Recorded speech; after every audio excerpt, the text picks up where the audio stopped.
Hey, what's up? Hello, everyone. So, we are here in the MGS3 menu, but we're not here for MGS3. We're here for Metal Gear 2.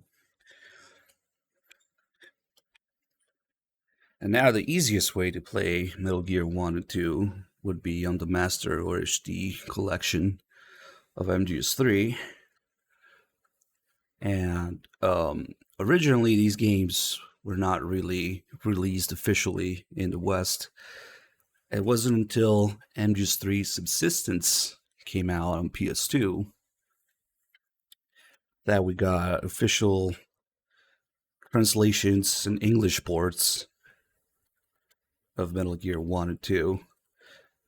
Before then, you would have to either be in Japan or, emulate with some sort of fan patch translation, some of which are kind of funny. But yeah, that's why we're in the MGS3 menu now, where we have Metal Gear 2. Interesting fact about Metal Gear 2, the reason it exists is because when Snake's Revenge came out, a game that was a sequel to the NES version of Metal Gear 1, Kojima had absolutely no involvement with that one. And I don't know if it was because it was bad or because, we wanted a real successor to Metal Gear 1, but one of Kojima's co-workers basically asked him to make a real Metal Gear 2 on their way to work on like a train or something. So we owe it to this random person. This, I don't know if their identity is ever revealed. His unknown co-worker of Kojima's for Metal Gear 2 to be existing now today, due to Snake's Revenge not really being a real sequel to Metal Gear. Kojima even went as far as saying that he had absolutely no involvement with the NES version of Metal Gear 1. And it was, I think he badmouthed it a little bit. Like, oh, I had nothing to do with that. It's like a completely different game or something like that. Which is true. A lot was changed between the MSX and NES versions of Metal Gear 1. Another interesting thing about Metal Gear 2 is, well, it's an improvement in every way possible over the first Metal Gear in terms of pretty much everything that makes a game, whether it be graphics, controls, music, story, writing, and all that stuff. And for the music in particular, it was one of those games where the music chip was included in the cartridge itself, because the MSX by itself wouldn't have been able to render the music without that extra Konami chip in the cartridge. The cartridge playing a big role in the game itself, being the main item that Snake has to bring back from the mission. So there was a little bit of play with that. But yeah, let's get started. Incredible Joe, thank you for the 11 months. VRAM, huh?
Ah, yes, the oil crisis is finally fixed. Oilix, don't worry. And the intro just starts again there. Another thing that's curious, when you start the game, you first see Snake climb up a hill to get to the starting point. And it's, oh shit, can't even sit in the menu, man. I will go with original difficulty. Old Fox Sound logo. You see Snake climbing up the hill. Very much like Big Boss in Ground Zeroes, both of which are probably a reference to the movie Guns of Navarone, which is one of the movies that Paramedic talks about in MGS 3 during a save call, where she describes that exact scene where the protagonists climb up a hill and have to sneak around. Snake's like, that's not really something I want to watch in my free time, but whatever. And we got all these new character portraits. In the original MSX2 version of this game, all the characters looked like actors and celebrities. Like Snake's appearance was based on Mel Gibson's appearance in Lethal Weapon. Obviously, Colonel Campbell is based on Richard Crenna as Colonel Troutman from Rambo. Then you got Big Boss, pretty much looked like Sean Connery, I think, in his appearance in Hunt for Red October. And then Matt Nar just straight up looked like Einstein. You can find a picture with all the comparisons if you Google around a little bit. Yeah, I actually watched Guns of Navarone. It's actually really good. I plan on watching all the Paramedic movies eventually. I think I've already got through quite a few of them. But yeah, that was the original release, and then when they re-released these games, first as the mobile port, and then they ported those ports to PS2, and then they ported those ports to PS3 and Xbox, and then they ported those ports to the Master Collection finally on PC and modern consoles. So the thing got ported like 4 or 5 times. It's actually kind of insane. But yeah, after that, for those ports, they remade the character portraits to be a little bit more familiar, because by that point, people knew what the characters would look like in 3D and everything from the other games. So yeah, we got these character portraits now, looking a little bit more of what we're used to from the other games. Same with the translation. Now the game might have come out before MGS1, but the translation, the official English translation for this game, was made after. So there's a couple lines that are actually supposed to be reused in MGS1, or from this game in MGS1, but we'll go over those later. But a lot of it, in a lot of ways, Metal Gear 2 is almost like a 2D version of MGS1. You're seeing many similarities in the dialogue, the characters, and the mechanics, and all that stuff. Snake, right in time as always. Let's get started. Commencing operation for F-014. BG Chance, thank you for the 2 months. Rest rate earlier with 5 months also. Thank you guys. Let's go over this one more time. Your mission is to infiltrate Zanzibar land and rescue the kidnapped Czech biologist Guillaume Marv. Now, this is kind of a spoiler for later in the game, but the only reason that Marv's name is Marv is because it's VRAM in reverse. We'll see that later, which is why it's kind of silly that when they have the crazy Colonel AI in MGS2 quote Metal Gear 2 lines, they mistranslation MGS2. Impossible. Instead of Marv, it's Marf. Like F-Ram. But yeah, there's a little quote. There's a line from the crazy AI Colonel in MGS2 talking about this. Yeah, barf. Snake, we're providing you with a new anti-personnel sensor by switching it on. Roger. Okay, that's on. So we've got the radar. The white dots on your radar are your enemy soldiers. The red dot is your current position. The radar is equipped with several odd types of sensors as well. They should warn you of any unseen dangers. What's the radar's effective range? Take a look at your radar display. It shows a 9-screen area centered on your position. However, it may not work in small enclosed spaces. Intrusion view. And we got crawling and all that stuff. Also, if the enemy spots you, you won't be able to use the radar. The enemy will use a jammer to scramble it. Got it. Where can I find Dr. Marv? Well, Dr. Marv has a transmitter implanted in one of his molar teeth. When you get close to him, it will show up as a red dot on your radar. So much like the DARPA chief that you're looking for in MGS1, you're supposed to keep an eye out for him on the radar. And MGS1, it's some sort of nanomachine transmitter, and it's a tooth implant, but still. So I just had to keep an eye out for the red dot. And they both turn out to be imposters too. When you do get to them. Snake, use frequency 140.85 for all future communications with me.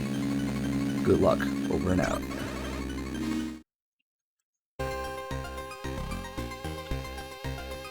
Let's maybe make the game a little bit louder. Alright, I often forget to look at the radar in this game. Maybe we'll do that this time. Punch this guy in the ass. So with new technology now, we are able to make noise, crawl, and see where the guards are looking by turning their heads. Use crawling to sneak through gaps in the fence. Over and out.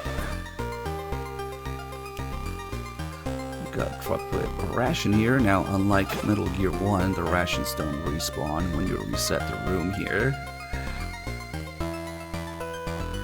Yeah, it's actually pretty amazing how with just a few pixels you can see which you can tell where they're supposed to be facing.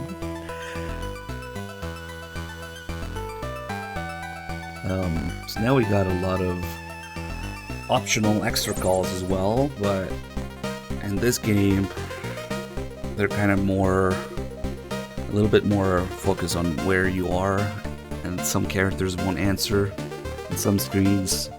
And then you get some generic either motivational or gameplay tip, you know. Your mission is to avoid contact with the enemy, not to eliminate them. Forget everything you've ever seen in action movies. Over and out. And I believe we get a little reference to this in one of the cutscenes of Phantom Pain.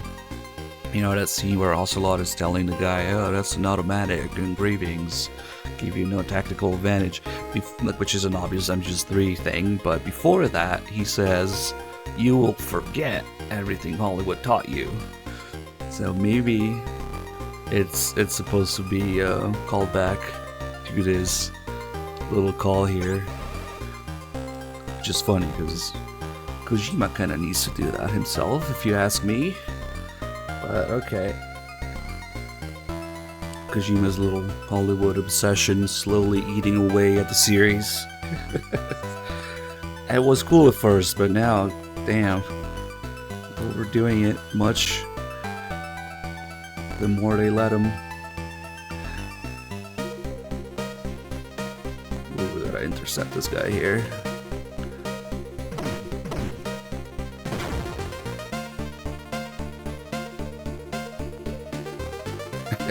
Kefka.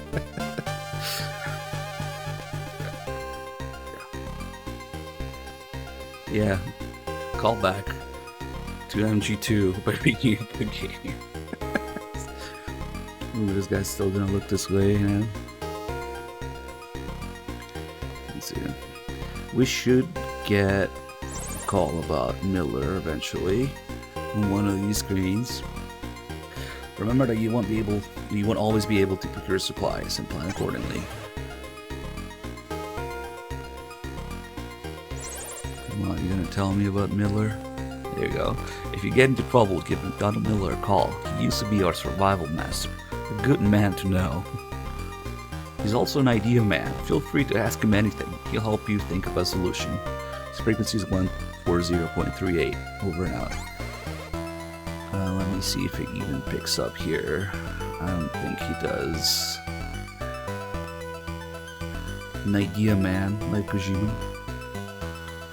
I'll probably have to move inside to call Miller.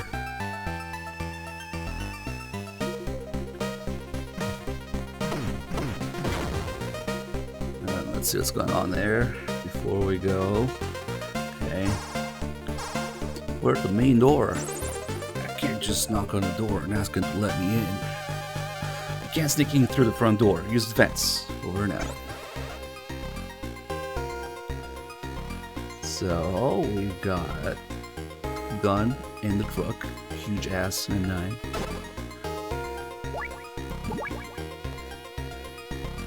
Ooh, good thing I didn't come out. That guy's right there.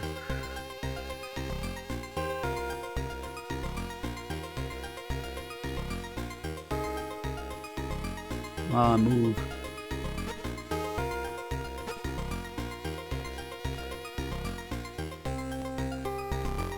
Just like the heliport, and I'm just one who was close.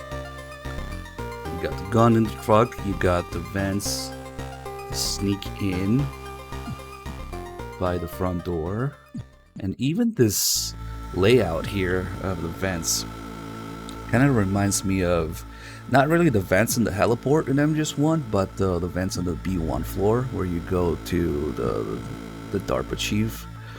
Kind of has the same layout where, okay, it's a little more involved here, but you know, if you go left in those vents, you'll find ammo, which is like here, and then if you keep going, it's a dead end where you would see Johnny, yeah, through the grate. This too is a dead end here. But we do have, after you sneak in through the door, through the vents by the door, you have the tank hangar. So as you can see, the layout is very much reused. We just want to say that Kojima keeps making the same game over and over. Oh, the ammo response. I think stuff might respawn through those loading screens. MGS1 being a 3D Metal Gear 2 almost, and MGS2 being a recreation of MGS1. Man, Kojima just keeps making the same game over and over, man.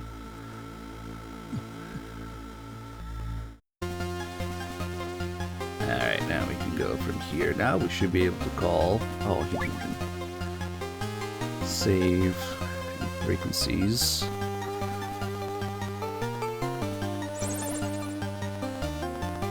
There he is with our random survival tips.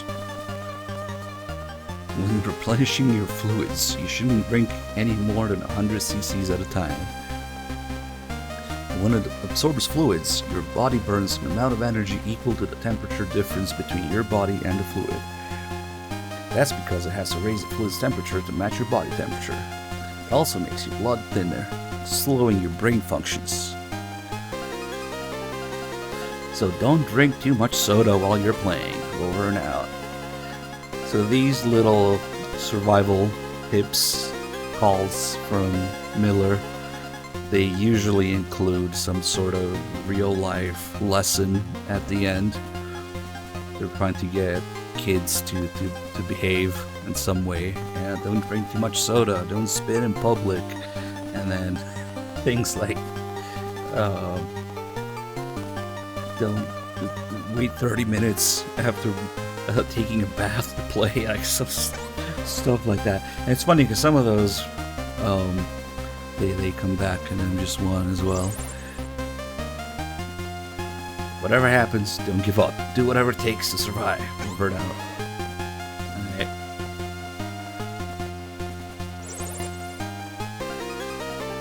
When faced with a difficult task, just tell yourself, I can do it, and do it. Imagine how happy you'll be when you succeed. Don't picture the game over screen, even if you make a mistake. Keep your spirits high and use the power of positive thinking. Over and out. Yeah, there's a call and then just one. Master specifically says, gaming after a bath should be avoided.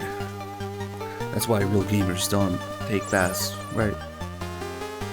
It's not fear itself that makes the difference between a hero and a coward. It's whether you've got the mental fortitude to overcome that fear and get the job done. Let's see. He's repeating stuff now, but I think he might have a few more. He does also have some story-specific stuff for certain parts of the game. Loneliness is something that seeps into the cracks of your heart. Boredom is what causes its cracks to appear. Over and out. Oh, can we get the spit call? Your ability to survive depends on the limits of your mental strength. In the end, it all comes down to your will to live.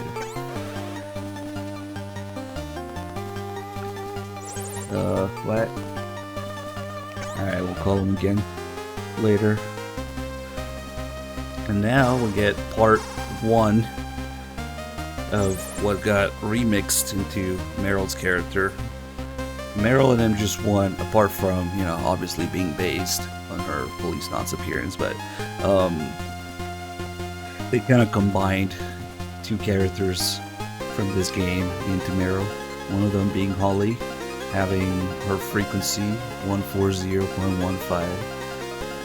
Holly being one of those characters that got forgotten and left behind in history. For better or for worse, going into the 3D games. I'm Holly White. I infiltrated Zanzibar land a month ago, posing as a journalist, so I know pretty much how things work around here. I'll help you any way I can. Frequency is 140.15. Call me later. Alright.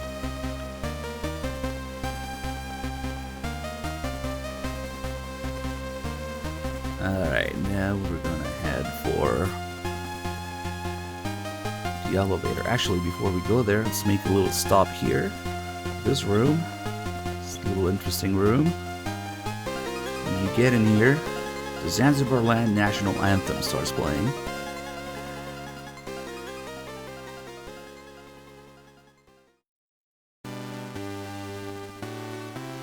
Attention!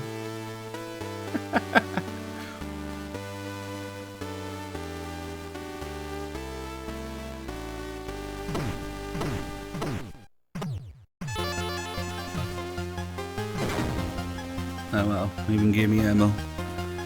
Which sounds a little bit like a Christmas song, maybe? Could it be connected to the fact that Big Boss believes in Santa Claus? Like, I don't know. But yeah, when you enter here, those guys just stand on attention, don't pay any attention to you. And it also ends any alerts you might possibly have outside coming in, so it's pretty useful. And then here we can see a layout of all the areas in the game. This is the entire game layout. Stupid ammo. So here we got the little cliff that we went through at the beginning, and then there's the first building that we're in right now. Then you've got the jungle and the desert, which we'll be going through.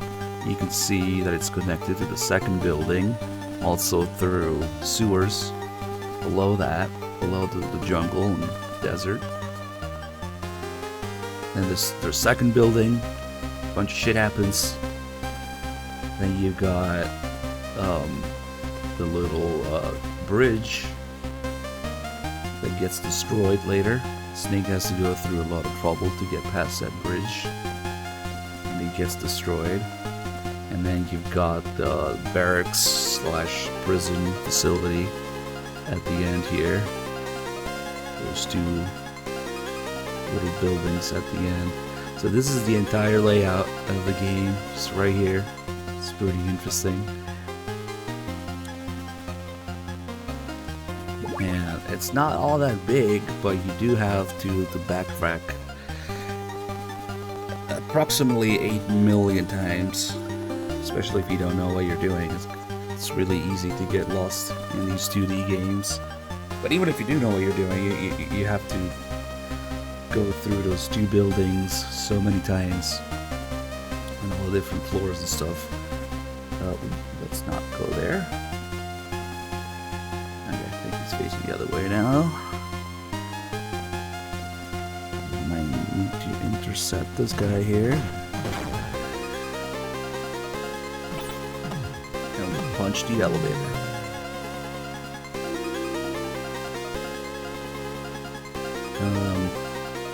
We want to go down, up. Some of these elevators still confuse me, especially in the second building. Second building elevators are in a spiral. Here we can run, grab card wand, and get away. Now they start hearing your footstep noise on the floor. Let's see. Miller doesn't have a call about it? I think Campbell does. To make your footsteps quieter, apply your heel first and slowly lower the foot towards the joint of your big toe. The joint of your big toe. So it's kind of like the stalking call. And then just one, but Campbell has it in this case instead of Miller. I ought to get rid of the footstep noise. Or maybe not. Over and out. Or maybe not, because we can't actually do that. We can crawl though. Oh, that's close.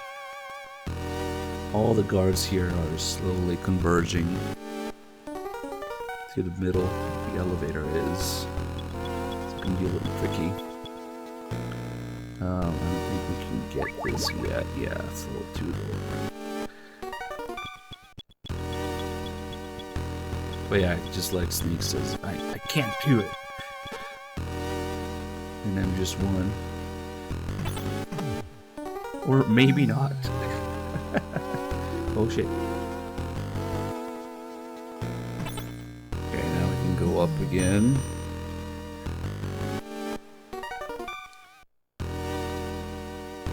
And look at the radar. There is another red dot. I suppose there's a call. Maybe there is. There is one with mailing if you had the radar on, and then just one. When you see the DARPA chief on the radar. Put yourself in the enemy's shoes. Imagine you're the enemy commander or the game designer in charge of guarding that area. Yeah, a bit of fourth wall breaking call here.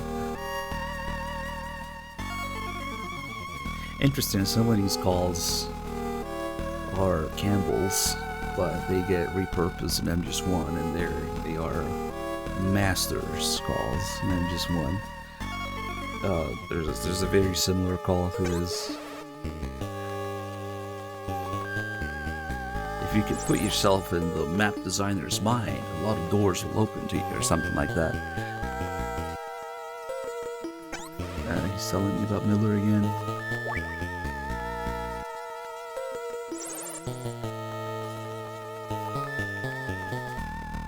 Really, in here I thought my voice was louder than the game. Okay, let's fix that a little bit, maybe. Man, never trust these OBS volume sliders. Okay, he's repeating shit again. Come on.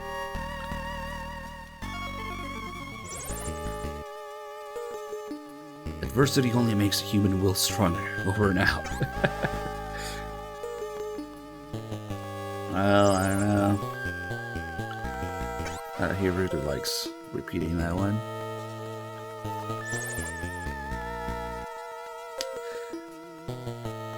The fluids call again. Don't drink too much soda.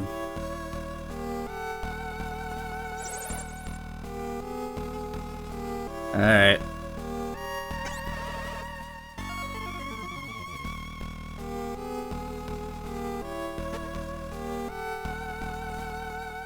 Should be a ration down here. Oh, but it's the same type that we already have. There's 3 types of rations in this game, and they each play a role in the story depending on their contents. You can see that the B1 unit contains beef, pork, ham and eggs, tuna fish, chocolate, and crackers.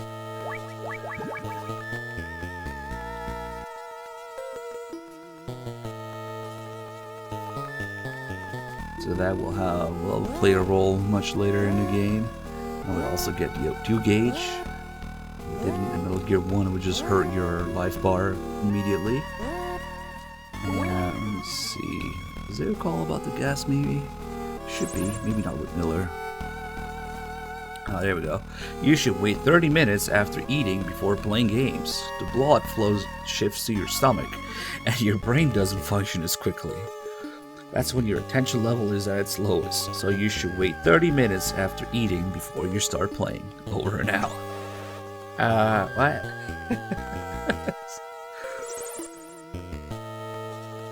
The more you sweat, the less you'll bleed.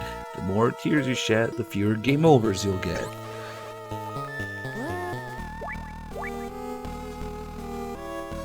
Yeah, that was a big lie we were told growing up. Same with swimming. No, you can't go in the water after you eat, you'll drown. Fight when you have to fight, kill when you have to kill. Those are the rules of the battlefield. A shooting game. Over and out. Ah yeah, same thing. No gas call? Okay. Ah. Looks like we got to Marv? Foolish Foxhound. Dr. Marv isn't here. Figures a Foxhound would use such a cheap transmitter. You guys are really behind times. Yeah, he was an imposter? I am Black Ninja, former member of NASA's Extraterrestrial Environment Special Forces Unit. Now, let's see just how strong the world's most advanced Black Ops unit really is. Show me what you've got, Foxhound. We didn't do the Castler call with Campbell, but maybe he will tell me now. Yep. If you need to know anything about mercenaries or enemy weapons, ask our mercenary expert George Castler. He knows everything. He used to work for us as a military advisor. You can trust him. His frequency is 140.93. We'll pick up the tab for the info. Just don't ask him about whale cuisine. Over and out. Wait, what? Okay. So Castler only picks up during boss fights.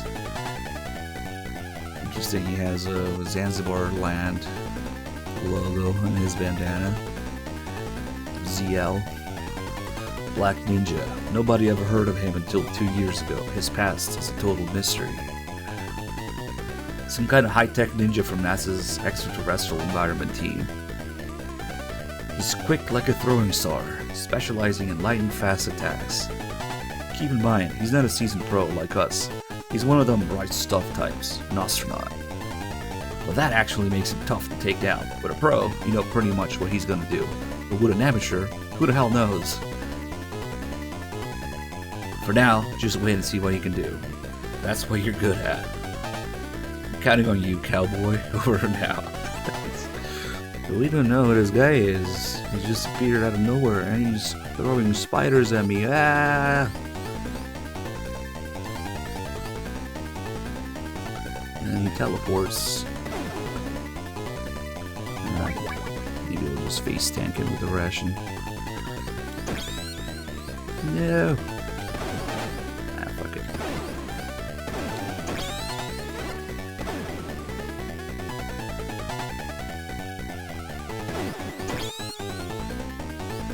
squeaky spiders.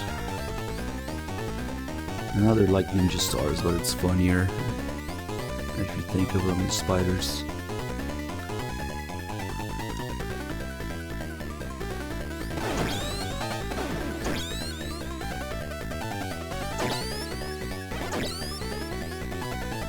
Ah, come on, don't make me use the ration. Ooh, nice.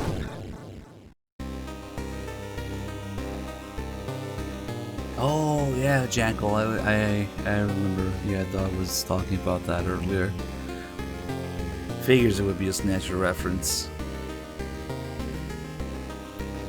just like the thing with Matnar later. So, many of these bosses' names are also changed for the official English release of these games. I think his original name was Black Collar instead of Black Ninja, or at least that's how it got translated. It's a little different. So now he's a Snake. Who are you?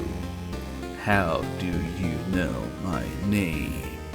Sometimes Snake speaks really slowly in this game. I'm not sure if it's supposed to be like maybe his tone of voice, his emotion, whatever he's talking about at the time, but sometimes it's a little bit tedious how slow he types, really slow. It's me, Schneider, Kyle Schneider. Remember me? Schneider, you were in the Resistance or Outer Heaven. So the guy who tells you where to find like key items like the gas mask and stuff in Metal Gear 1 used to be part of the Resistance, and later tries to I'm not sure if Dog played that call, but tries to warn you that Big Boss is the leader of Outer Heaven in Metal Gear 1, and then he gets taken away and all that. You never hear from him again. So he comes back as a ninja in the next game that you have to fight, but doesn't really hold a grudge against you, and ends up helping you instead. So the trope of the characters from previous games coming back as ninjas and fighting and helping you, it all began here with Snyder. And then of course you have the thing with Gray Fox and kind of like Olga between the tanker and the plant, and then just to a lesser extent a little bit of that in MGS4 as well, although with Raiden. It all started here. But I thought they killed you. You still got a lot to learn, Snake. I was almost killed, but not by them, but you and your country. What are you saying, Schneider? Snake, after you destroyed Metal Gear, NATO launched a massive bombing campaign against Outer Heaven. All of us Resistance fighters, and the children of Outer Heaven, they didn't care about any of us. There was no escape from the flames. They died like animals in a cage. I can't believe this. It's kind of funny when Snake talks so slowly. Think about it. The children of Outer Heaven were originally war orphans and refugees from all over the world. They were a liability. NATO didn't want to deal with them. No. You're no different. They'll forget about you too. But he wasn't like them. So this is also the first time that somebody starts talking about Big Boss to Snake in these like almost mythical terms, putting him under like, comparing him to some sort of savior, some sort of mythical figure who he came and saved us from annihilation. He forgave us for what we'd done. He gave us a new land to call home, new family. He did? You mean... Snake, you'll understand soon what a wonderful man he is. Snake, I owe you a debt. There's no hate between us. I'll tell you what Dr. Marv is. It's what he won't want me to do. Find the man who's guarding the cell when Dr. Marv is being held. Follow that man, and he should lead you straight to the cell. You can tell him by his green beret. He should be on the first floor. Got that? A green beret. Follow the man in the green beret. Boom. A rather unhealthy habit of exploding is what bosses do in this game when you beat them, which is probably why it came back as a little reference with the Cobras in MGS3. You know, they have a microbomb and they explode when you beat them. Yep. It's probably a reference to this. Got card 2. Now we can either go back the way we came, or if we go this way, there's lasers in here. And I don't think, we can use cigarettes to see them, but I don't think these lasers ever move. So, if you're okay with just eating the alert, we'll go through here. Ooh, it's a little wonder. Get the gas mask in here. More lasers. Oh, now it ends. Okay, that's not terrible. Oh, the lasers are off too. Interesting. There's some here. These do move.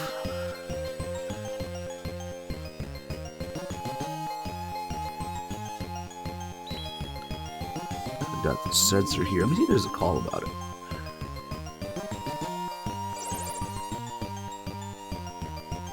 Nope.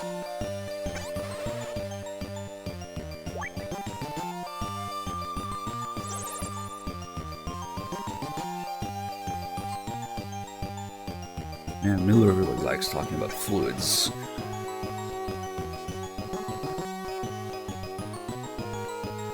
Now we've got a combination of camera and lasers. I usually fuck up here. When we do get in that room, we won't be able to see where the camera is on the radar. We got the mine detector here. The alerts carry over between certain rooms only one way. Oh shit, there's a camera. Oh, there was a laser there too. Oh, fuck it. But always end up getting caught here. But we can make a quick escape through the dust chute here. Which is not too bad. Because now we're all the way down here. And the trash compactor, whatever it is, the trash disposal.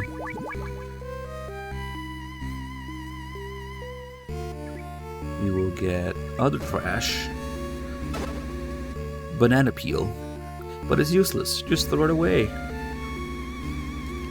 So there's a few little joke items and Easter eggs here. And rations as well. So we keep going. See how we get another ration. I can't carry it well. Some of these items are little Easter egg references, but who keeps throwing away rations, man? Perfectly good rations. Picked up cigarette butt. But it's useless. Just throw it away.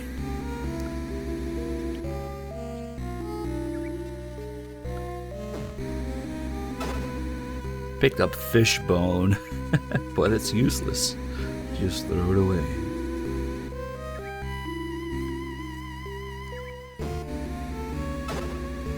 Picked up bug checklist. This one's probably my favorite. Because it's a recreation of the Phantom Pain development process. Bug checklist? It's useless. Just throw it away.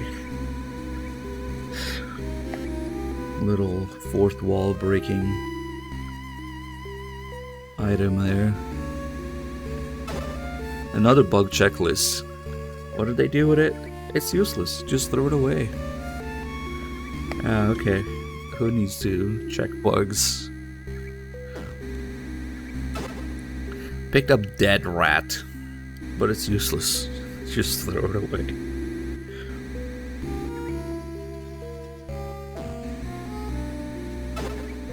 Another dead rat.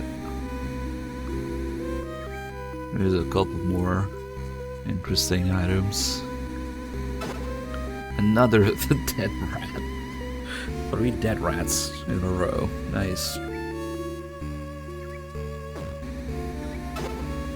Another cigarette butt.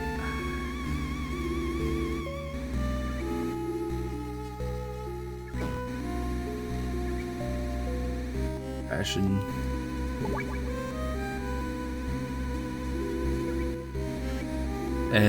Every time you enter the rooms, there's trash. Oh, Konami Paradigm. The Konami logo? But it's useless. Just throw it away. Okay. And then another item is, well, another bug checklist.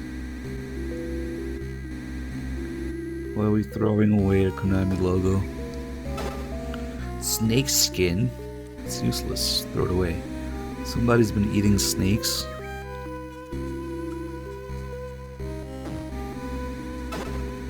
Another Konami thing. There's one more. I'm gonna see if we get. I think pretty much the only one left now that we haven't seen is the mannequin's arm. Little reference to the fact that there's fake enemies, enemy mannequins ahead in some areas. Oh, there's an empty bottle as well. Forgot about that one. Yeah, we can't seem to get it. I forget if it's the left or right. Dead rat. Sometimes the RNG is not too kind here if you want to get a specific item. Another ration.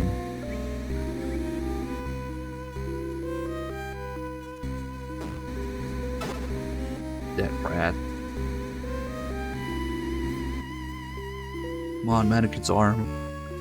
Key for reference.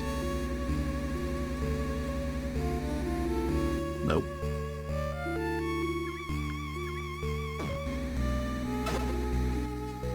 Man, we got like 3 or 4 bug checklists now. But it's useless. Just throw it away. So one time it took me a long time to get even one bug checklist. So I really wanted to show people there's that one. Come on. Pigeon dropping. Oh, forgot about that one too. It's useless. Just throw it away. Little foreshadowing detail to the pigeon hunt later, maybe. I can't seem to get the stupid mannequin arm.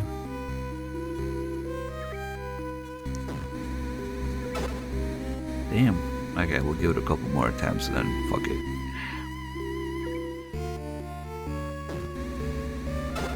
There it is. Mannequin's right arm. Too bad it's not the left arm for the fake decoy guy. Yeah, I forgot for a second there whether it was right or left. Unless they have both? No way. Maybe? No, nah, fuck it. But yeah, if you inspect the trash, you can get a few details about what's to come. Now in sewers where they keep kids and bombs naturally.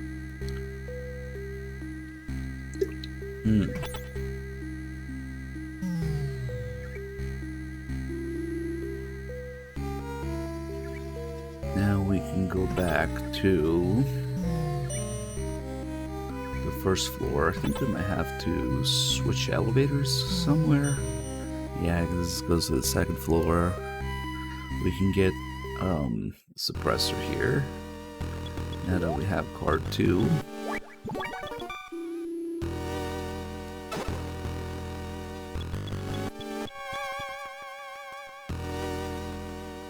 Let's see if we can make it. Yeah, should be fine. And they're not actually moving now.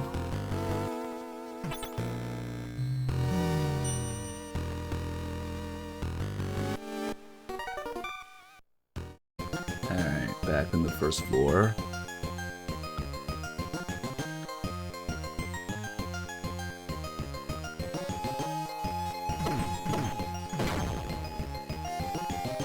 Now there's that guy coming from below.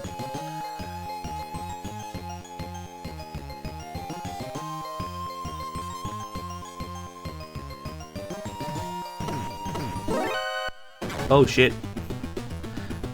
I gotta double check if maybe I could have gone north there. Oh well, if you have an alert here, just enter this room.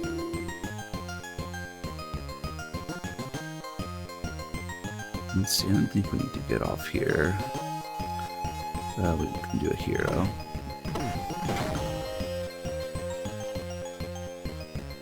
Maybe I could have just gone north there to get... No, we can't really get off here, I think.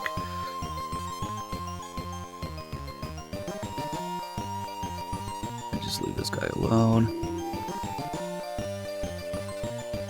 And then the next guy here is the green beret guy. So we don't want to kill him. Just wait for him to leave.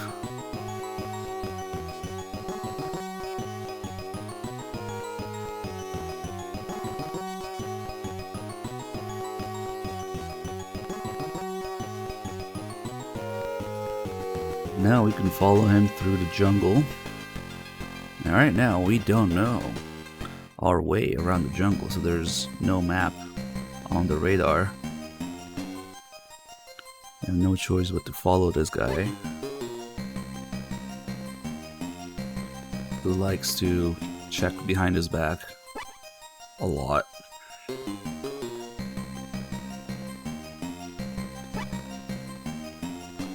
Tailing mission. It's never been done before. And just for Act 3, you know?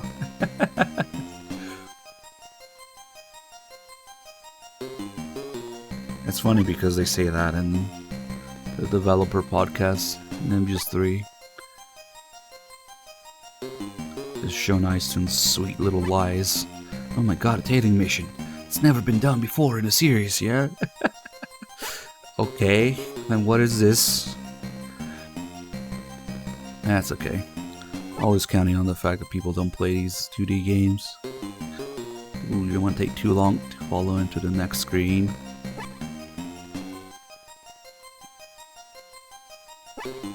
Squeak. Everything's so squeaky in this game. It's cute.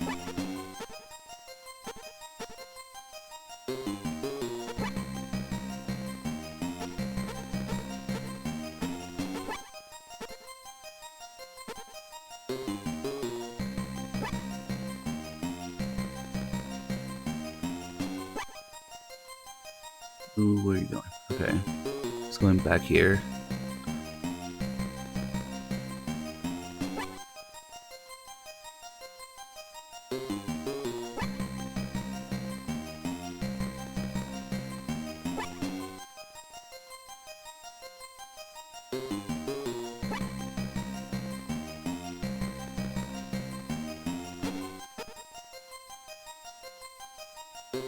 Now that's when it gets tricky, because you can't move as soon as you enter here, and then he starts running around just to trick you into following him full speed. And then you have nowhere to hide if you do that.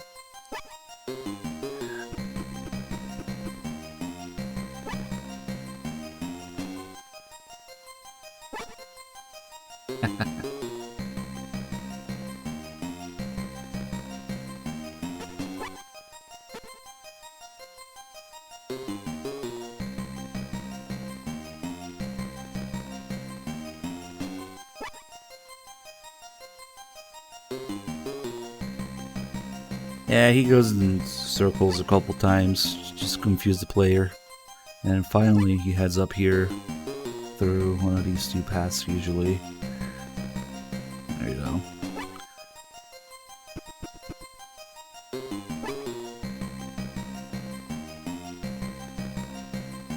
And now we don't need him anymore. And he turned into a ration. Nice. It's okay, we have a lot of those. Now we actually have all three ration kinds. Like I was saying, they all play a role in the story, depending on what's going on. We'll need a chocolate from this one. We'll need the, I guess the beans and potatoes from this one. And then from this one we'll need a cheese later in the game.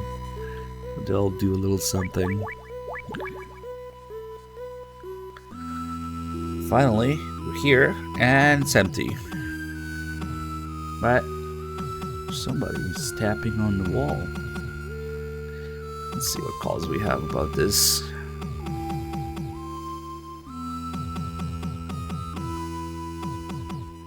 It's a tap code.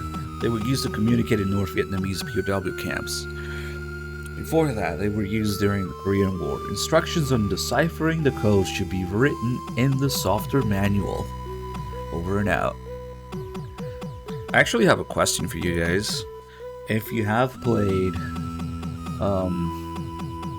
really any of the Master Collection on either PS4, PS5, Xbox, whatever, or even PC, is there a fucking way to actually look at the manual while you're in the game? Is there even a digital manual that's not the shitty Konami website that the thing redirects you to? Because on PS3, we can do this. We can open the XMB, go to software manual, and I don't think you can do this on PS4 or 5 or PC, so yet another reason to play on PS3. And it's the actual original manual in digital form. But yeah, this being under MGS3, there's a bunch of MGS3 stuff here first. And then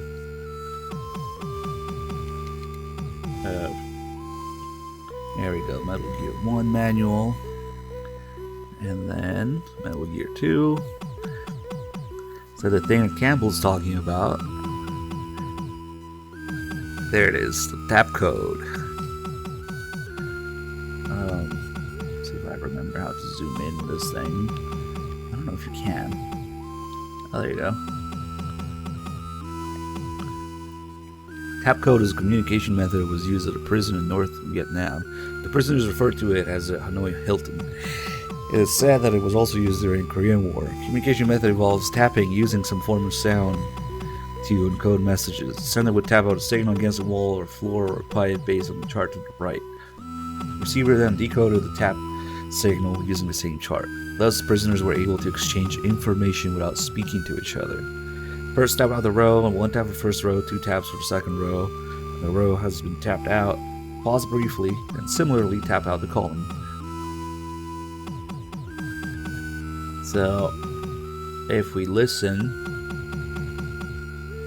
it's a little involved to do. It's like a much more involved version of the having to look at the back of this CD case to find Meryl's frequency. This one's a little more involved, but it being a radio frequency, it's gonna be numbers anyway. So, man, are these manuals really fucking lost in time? Even the digital ones, unless you You gotta play on PS3. As far as I know, there's no such thing on any other version. It's kind of sad, but yeah, if we do all that and find out that the frequency is, I fucked up. Should be 82, not 83. There we go. And it's not Marv, it's Matnar. I see you figure out my code. Where's Dr. Marv? It's been a while, eh, Solid Snake? Dr. Drago Petrovich Matnar, how did you... Marv and I knew each other from Prague Academy. We didn't speak each other's language, but we were scientific comrades after a fashion. I was captured along with Marv while we were in America. Where is Dr. Marv? I give a shit about your rambling, Matnar. He was moved from here to the Tower Building a few days ago. It's a tall building a few kilometers north of here. Damn it, I'm late again. So Marv's in the Tower Building? Snake, can you guess why they've left me alive? They must need you for something. And that means... Yes, Metal Gear. Snake, it is here in Zanzibar land. They've already completed a new Metal Gear. The one you destroyed 3 years ago was only a prototype. The new improved Metal Gear is many times more powerful. They're also working on a light version for mass production. That it was Metal Gear that attacked the nuke disposal sites. So Metal Gear D, the Metal Gear in this game, Metal Gear 2, has got to be the most successful, highest kill count Metal Gear in the whole series. This big boss actually used it to nuke like half the world and destroy every other nuke in the world. So that makes it by far the most successful, widely used Metal Gear of all of them. Because, you know, usually they're prototypes, usually not complete, usually you're supposed to stop the launch before it happens, or as it happens, and it's just one launch anyway. But Metal Gear D is nuke the absolute shit out of the entire world where nuke sites are. It's actually insane how much more use it got than anything else. Precisely, Metal Gear is a nuclear-equipped walking tank. Its true power is unleashed only when it's armed with nuclear weapons. Zanzibar land now has the only nukes in the world, and now they have their sights set on Oilix, a miracle energy source. Snake, now that you know all this, perhaps you can guess who's behind it. Big Boss. The very same. Metal Gear and Oilix, he plots to rule the world. We cannot let the secret of Oilix fall into its hands. It's probably gonna end up being like 4 days. At 3+, yeah. Science is not meant to be used only for killing. Marv's will is strong, but his heart is weak. You must hurry. I don't know how long he can withstand their torture. If they use drugs on him, he won't last long. Marv and I were both carrying microtransmitters inside our bodies. They were given to us by a female agent from STD. But you could get in touch with her if you knew her frequency. Matnar, what are you gonna do? The wall separating us is made of cobalt armor plate. You can't blast your way through. Just leave me here and go rescue Marv, Snake. I think that's a little M1 tank reference there. That's the material on the tank's armor. Alright, I'll come back for you later. Snake. My daughter Ellen is a fan of yours. She's not married yet, and I'm afraid Oh, I have a zoologist friend. Johan Jakobsen, who lives around here. You can reach him on frequency 140.40. He'll tell you anything you need to know about animals. Don't worry, I'll make sure to get home in time for your daughter's wedding. I wonder if Snake is just being dismissive there, like Matnar is somehow implying that maybe Snake couldn't marry his daughter. Snake is like, no, I'll get home in time for your daughter's wedding. Yeah, just not with me someone else. That's what it comes across to me. I don't know. Thank you, Sneak. And let's go. Jacobson here, who is always eating or ordering food. Why does Foxhound use animals for code names anyway? Who came up with the idea that animals are so warlike? People, that's who. I just don't get it. Over and out. I think when you actually call him for useful stuff that he gives you hints for, he always throws in some sort of food reference. Alright, now that we went through the jungle with following the guy, we can see the layout of it. We have the map and we can go where we need to go. I don't know why I went this way though. This is Kojima's Metal Gear 2. Technically there is no NES Metal Gear 2, the game is just called Snake's Revenge. Alright, so before we go there, we are now in a minefield in the desert. Much like the Metal Gear 1 desert, but somebody's giving us a warning. Snake, watch out, you're in a minefield. Who are you? I'm your #1 fan. Keep up the good work. So this is a little mistranslation I was talking about earlier. Even though the game came out before MGS1, the translation, the official English translation was made after, way after. So this is actually supposed to be the exact same line from MGS1. If you look at it in Japanese script for both games, it's not I'm your #1 fan, but I'm one of your fans. So due to the translation Japanese sentence structure, it got mixed up. Instead of one of your fans, it's your #1 fan. Although I wonder which one is really mistranslated. But one thing's for sure, they're supposed to be the same. They're either both supposed to say your #1 fan or one of your fans, but they don't. So something is off somewhere.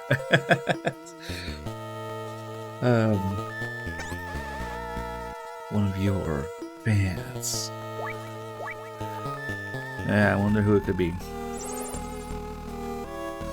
Use a mine detector in the minefield to display the mines on the radar. You can pick up mines by crawling over them.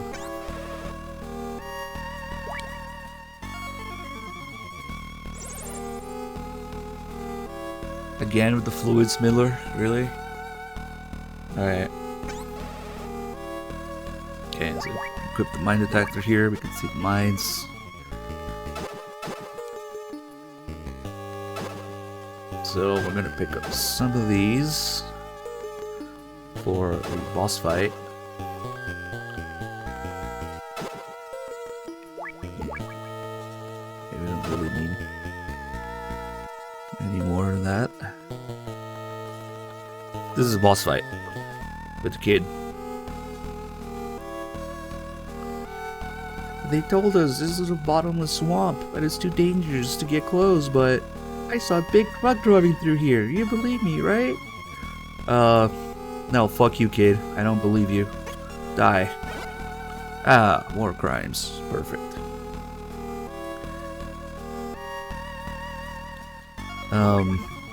Oh shit. I guess you can walk through the swamp. Maybe the kid wasn't lying after all. Oh well. Just don't fall off. It's actually a pain in the ass if you die in the swamp. You gotta do everything again, pick up the mines, go through the swamp. Especially on the way back. We'll have to fight Running Man here. And then do the swamp again. If you die on the way back there, it's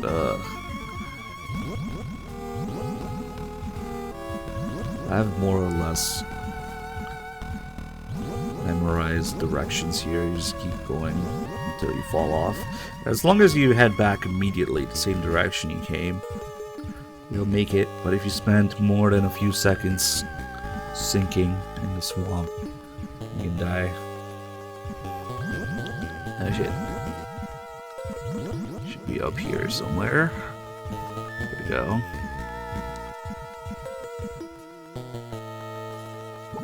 Let's probably leave this kid alone.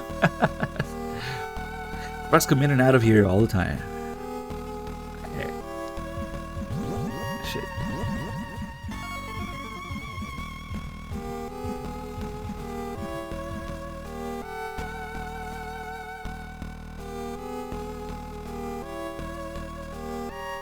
Yeah, it seems like Big Boss doesn't really give a fuck where they keep the kids. Keep them in sewers, swamps, jungles, next to minefields, next to bombs. They're all over the place. They keep them in dark rooms. They just lock them up next to a gas room here, too.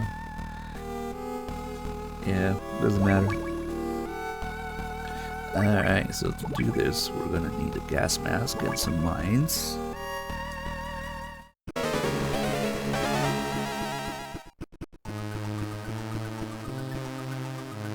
Here we go. Best boss in the series. Running Man. A visitor. What a pleasant surprise. And just in time, too. I was about to go for a little run.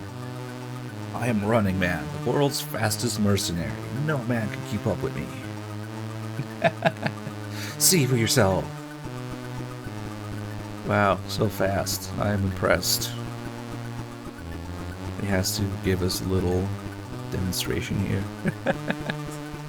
One of the silliest bosses in the entire series. What do you think? Pretty fast, eh? He runs like 3 seconds and he gets out of breath. I mean, he's running in a gas mask, so... but I'm just getting warmed up. Hear that sound? That's nerve gas. Defeat me before the gas gets to you, and you might survive. The clock is ticking. Let the race begin. Okay. So when he gets away like that, let's call Castler here. Running Man. He was a sprinter in the Barcelona Olympics. Ran the 100-meter dash in 9.69 seconds. Nice. Then he got busted for doping and joined with a terrorist outfit in Europe. One sentence. Character development. Yeah, it went pretty fast. Escalated quickly, yeah. Got busted, better become terrorist. There's no way you're gonna keep up with him. It's like a snake trying to catch a cheetah. You're gonna have to set up a trap and catch him. Plant the trap in his path and you might have a chance. Of course, that's if you can do it before the gas gets there. The trick here is to use his speed against him. Alright, let's see. Do we have any other calls about him? Maybe. Miller and his fucking fluids, man. Okay, fluids.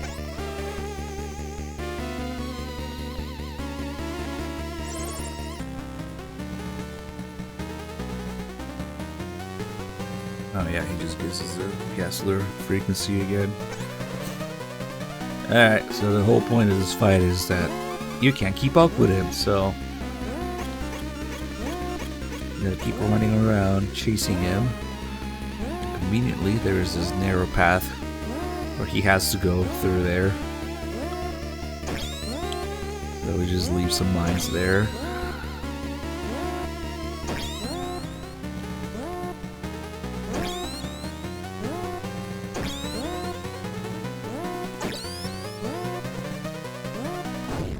There we go. See if there's any... there's no leftover mines. What's up, Safi?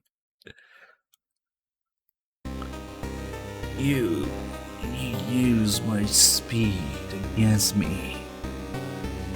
What's your name? Bond. James Bond. I mean Snake. Solid Snake. That had to be on purpose. Snake? Cheetah's lost to a snake. How could this happen? Guess you weren't fast enough. Boom.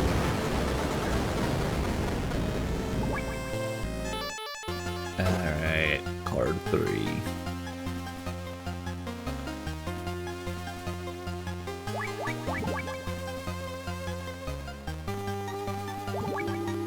Now we can go. There's a little room. There's just a couple of kids in here. Giving me a little hint what's coming next. I know what that is. It's a Stinger missile. They took some to the factory on the west side of Zanzibar building's first floor the other day. Said they were gonna put on some tanks. Is that a thing? Do they actually put Stingers on tanks? And the little girl is just annoying. I hate people who use guns. Well then, shouldn't be here. And the game does punish you for hurting kids. You lose a little chunk of health when you do that, but oh well. The war crimes are canon because Campbell has to blackmail Snake and I've just won somehow. Yeah. Where is this thing? Kill the child. Amazing, mission complete. That right there is why you're the best, boss. At least they don't give you a game over.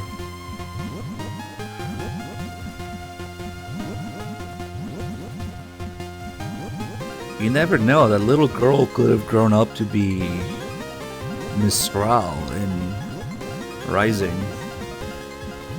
She too says, oh, I was saved by him. Yeah? I always wonder, like, are they seriously fucking implying a big boss saved Mistral in Rising too? Like, who the fuck else could she be talking about? All of these characters in Africa in the 80s, big boss saves. That's another one of them. Hold on, that doesn't look right. There we go.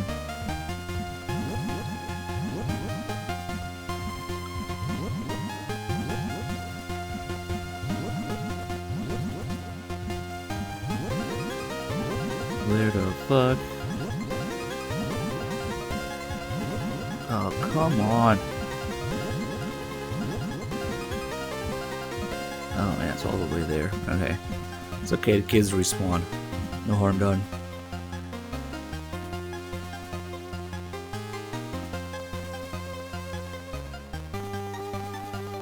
Alright, now we're gonna head back for a couple things. We're gonna get the Stinger that the kid was talking about. And also, at this point, we have 3 key cards. So there's a total of 9 key cards in this game. And every time you have 3 of them, they can be grouped together. They're coming back here. So that also sort of lets you know that even when you have card 9 of all things, you'll be backtracking all the way here.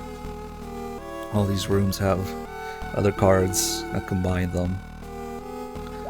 Although specifically the last one you can avoid if you know what to do ahead of time. But normally, yeah, you'll be fucking coming back here continuously, repeatedly throughout the game until the very last key card. Alright, let's get the Stinger here. That's Maureen. Hey, thank you for the 7 months. Glad you enjoyed the stream. Should I wait for this guy? Maybe not, actually.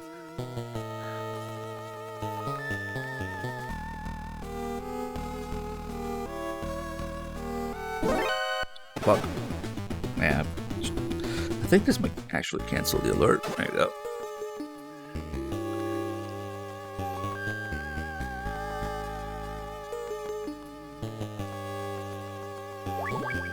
Wow, you can actually equip the stinger in here.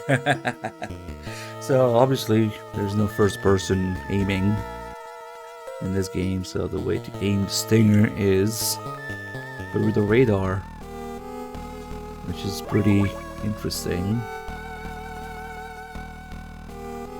I'm surprised because I think in some areas you can't equip it at all. And well, since it doesn't respawn, I don't really want to fuck with it.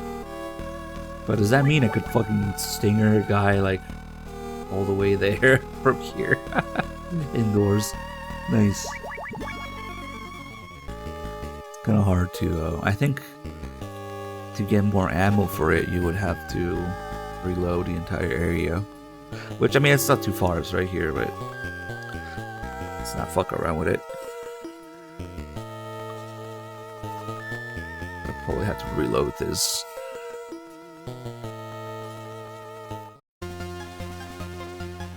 Maybe one of these days I'll fuck around with the bandana in this game.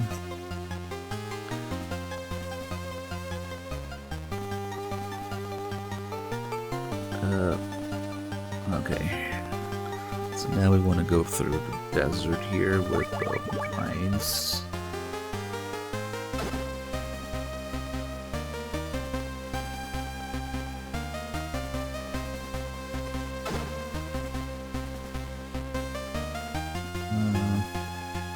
Yeah, that guy's kind of in the middle. Just wait for him.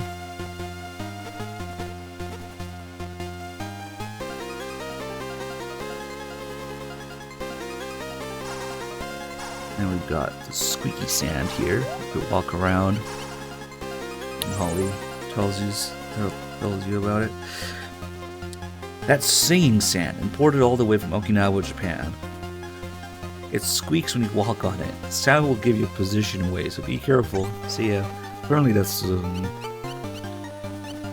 it's a real thing to some degree. I think it's squeaking is caused by like some sort of air pockets underneath or something like that. Anyway, these guys are just looking around.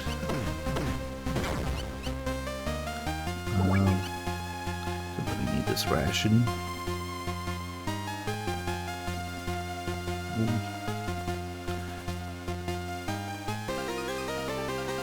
Alright, that big flashing rectangle on the map is the Hind.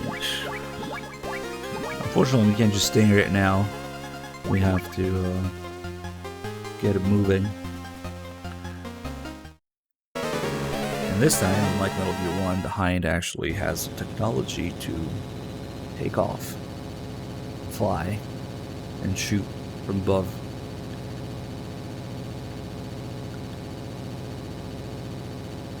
Now let's see if I can do it decently. We get to call the Castler here.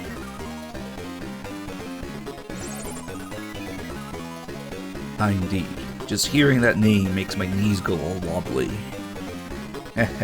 Weight capacity 12,000 kilograms. Top speed 250 kilometers per hour. Top altitude 4,500 meters. These are not freedom units, Castler. What are you doing? It's armed with missiles and Vulcan cannon, and protected by titanium armor. Real beast of a chopper. You don't stand a snowball's chance in hell if it starts scraping you from above. They used to say that if you saw Hindy coming at you, you might as well say your prayers. But Stinger missiles even the odds a little bit. With Stingers, you can knock the buzzard out of the sky. Over and out. So if we are quick here, we can actually get him before he can shoot me. Oh, I fucked up. Yeah, let's just get out of the way.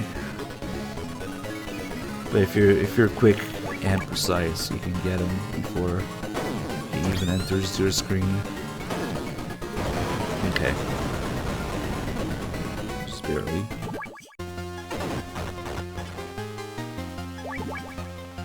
bunch of scraps.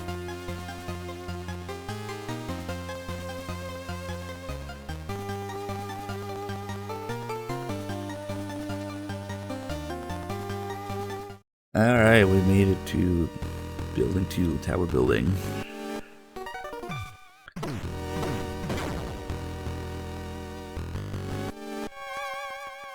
Now we gotta use the box to get in.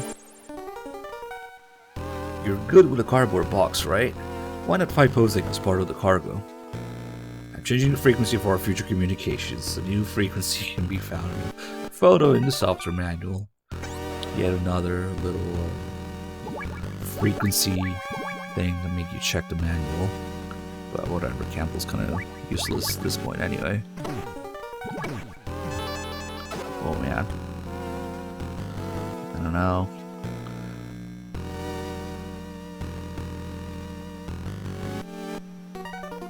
So I was thinking, does this make Metal Gear 2, I mean other than Ghost Babel of course, but to main series?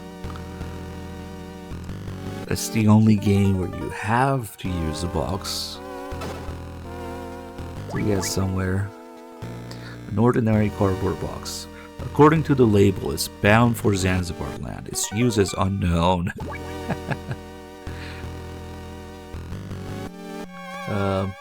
Hello. Don't mind me. All clear. As long as you don't move when they're shooting the box, they're perfectly fine with it. You just take the damage, but don't move, or it'll make it worse. There we go.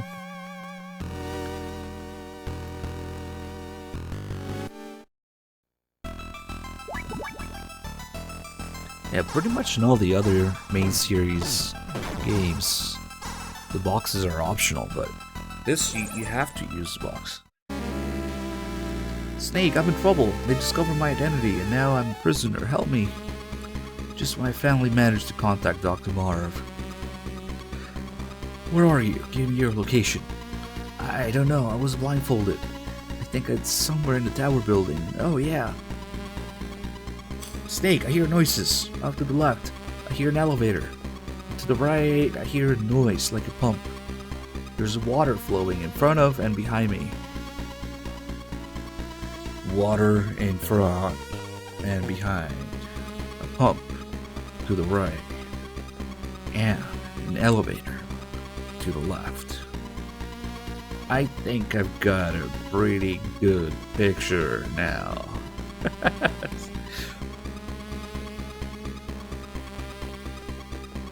Snake, I don't think they know about my radio yet, but come quick, I'll be waiting. Hey, what's up, Ishiban? So that call is actually pretty important, because if you don't answer that call, and I found out the hard way, if you don't answer that call, Holly just doesn't spawn in the world. She doesn't exist when you get there. So you can't continue until you get the call. And now we've got this spiral here. 3 elevators and 3 dudes walking. And now continuously. It's kind of annoying because sometimes you have no choice but to stop and wait for them.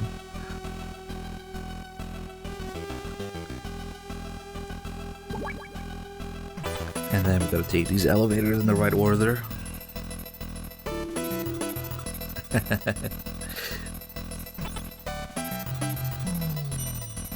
Okay, we want to go down here first.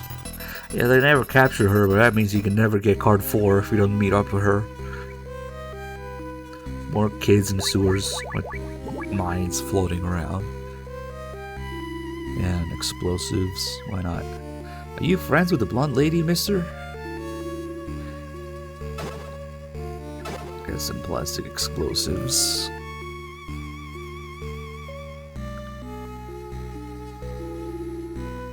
There's a few more hints here.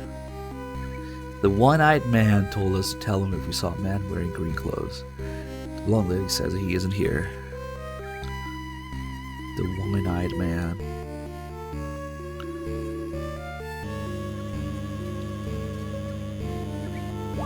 So these are all the voices Holly was talking about. Blow up this ball.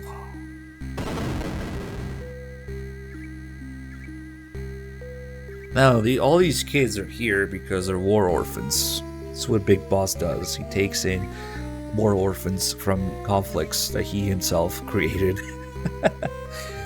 He describes the whole process at the end. Yeah. Create a war, save its victims, take them in, train them, feed them to the next war, to keep the cycle going.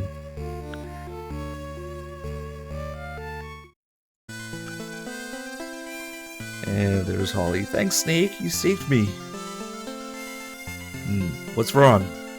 I didn't think you'd be this pretty. What, you thought I'd be ugly? I should have met up with you sooner. Snake, about Dr. Marv. I'm pretty sure he's okay. Pretty sure? I thought you said you made contact. Well, I haven't actually met him. He's under armed guard somewhere, but he sent a message by carrier pigeon. It might be some kind of clue. A pigeon? Where is it now? I found it, but it flew away just as I was about to catch it. I saw it heading up the elevator in the tower building. Toward the roof?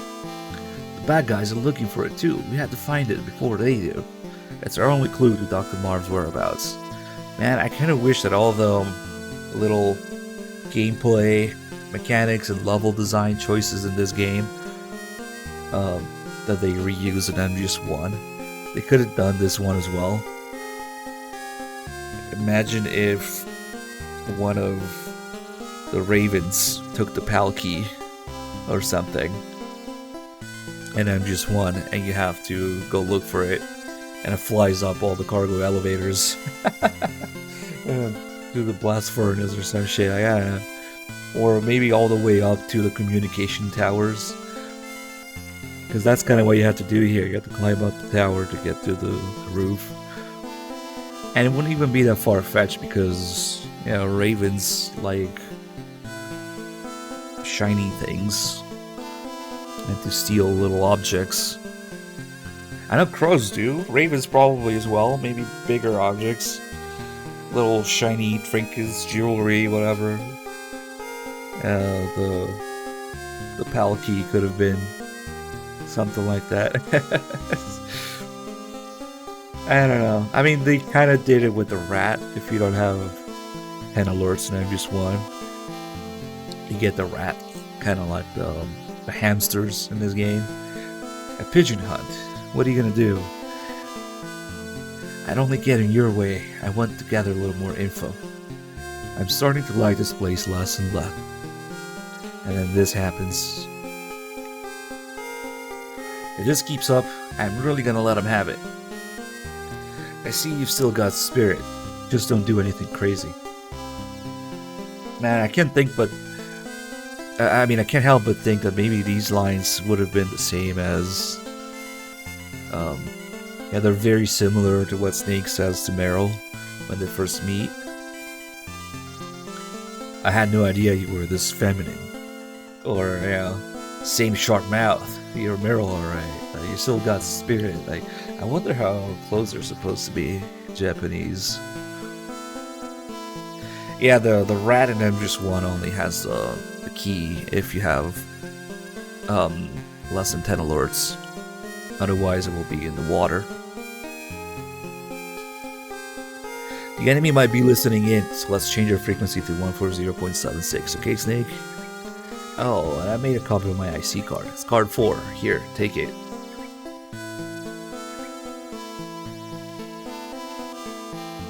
Holly.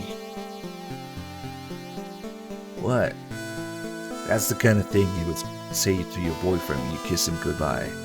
Then what, Snake? What should I say? Stay alive, and we'll meet again sometime. Deal. So remember I was saying earlier that Meryl is a combination of two characters in this game. Obviously, the whole thing with Holly. Here's some of the lines Snake has. Her frequency is the same as Meryl. But then the other part of it being how Meryl disguises herself as an enemy, how to meet her in the bathroom, and then she gives you card 5, and I'm just 1. Now Metal Gear 2, Holly gives you card 4, and then Gustava gives you card 6.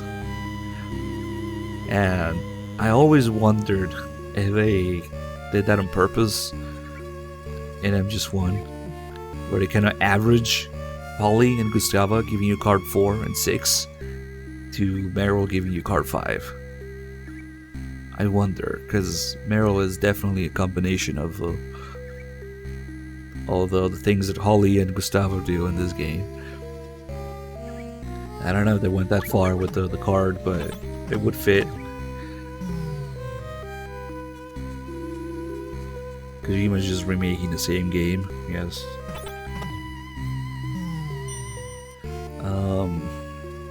So now, at card 4, we want to go to... shit, not here. God, these elevators can be a little confusing. I think now we want to go back all the way out here.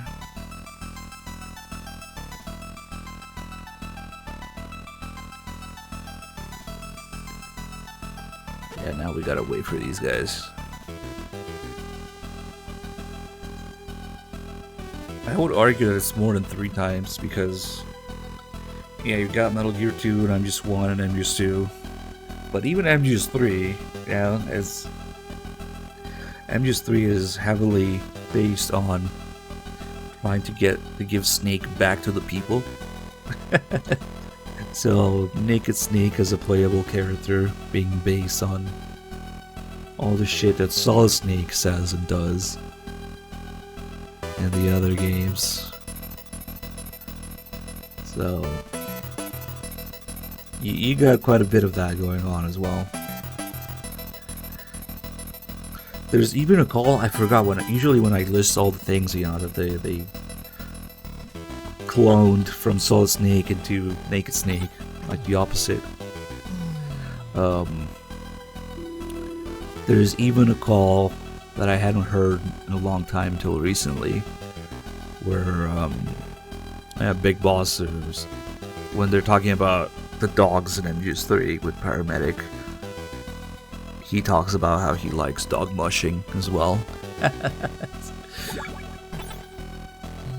So technically, by lore and retcon, through the power of retcon, Solid Snake inherited that from Big Boss, where he likes dog mushing. But, you know, obviously Solid Snake was written first as a playable character, so really it's the other way around. It's Big Boss who inherited that from Solid Snake in a way, in real life. Yes, he killed all of his dogs. Whatever. Minor details. There used to be a veranda south of here, but the passage is buried now. It's okay, just punch the wall. So we get a call about it.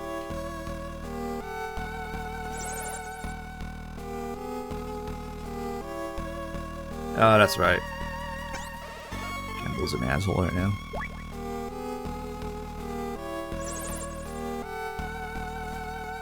You can drink your own saliva, but never spit it out. The enemy can tell how tired you are by looking at saliva on the ground or on plants. They can even estimate how long ago you were there. So don't spit in public. It's a dangerous habit. Over and out. I was trying to teach kids some kind of real life lesson there. Hey kid, you might want to step away from the plastic explosive. Oh well.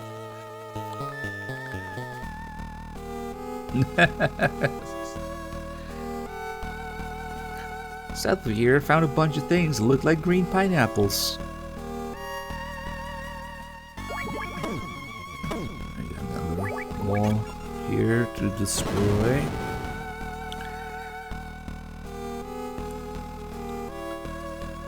Same thing in this game. I think here, maybe? There you go. Close enough. The Wine-Eyed Man is like it's like our daddy. He doesn't like grown-ups. So it's confirmed the big boss is a man-child. Even Metal Gear 2, where he's supposed to be a badass maniac. And okay.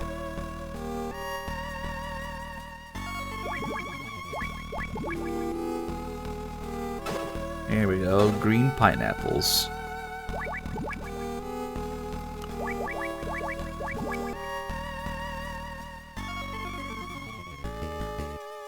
I believe this kid said something about it. Found a bunch of things that look like green pineapples. Yeah, why don't you try one? Whoops. At least they have the decency to censor the explosion visual effect. If you kill a kid with explosives, there's really no explosion effect. It's kind of interesting. It's like a little form of censorship there, or something.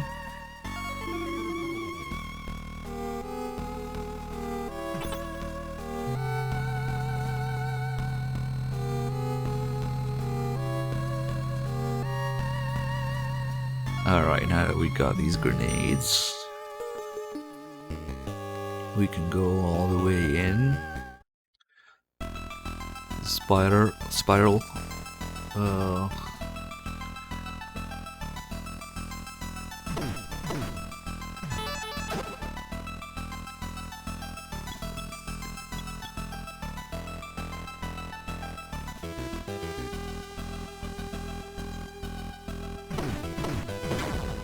Now we take the third elevator, I think.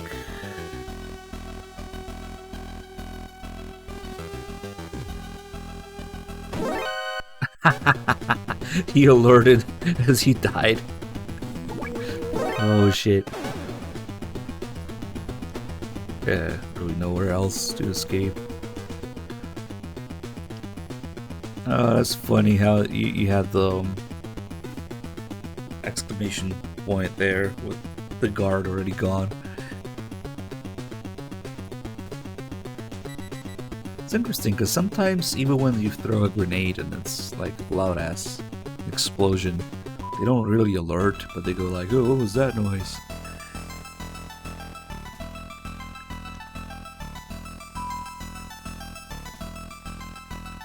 Or maybe because I hit him with it, it counted. Like if I just throw a grenade here, see, they're like, what's that noise? They don't alert from it. What? Let me see this. Nope. What was that noise? Yeah, I don't know why that guy alerted. Damn it! No diagonal.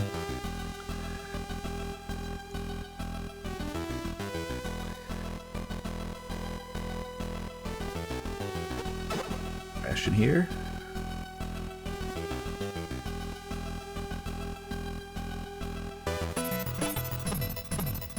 Maybe because I got that guy while he was investigating the noise. He didn't alert. Let's try here. Nope. Kind of weird.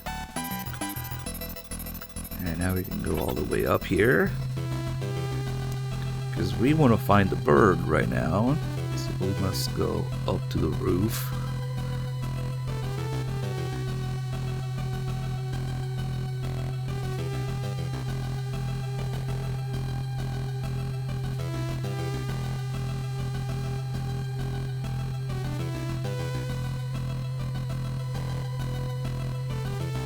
Yeah, I hope I took the right elevator.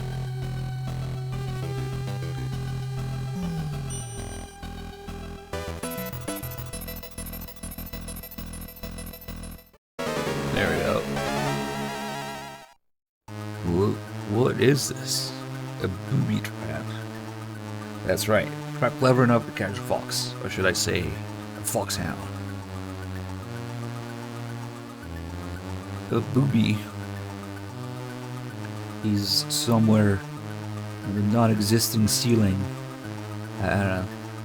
I am Red Blaster, and you're not going anywhere. My grenades will see to it that your death is slow and painful. What?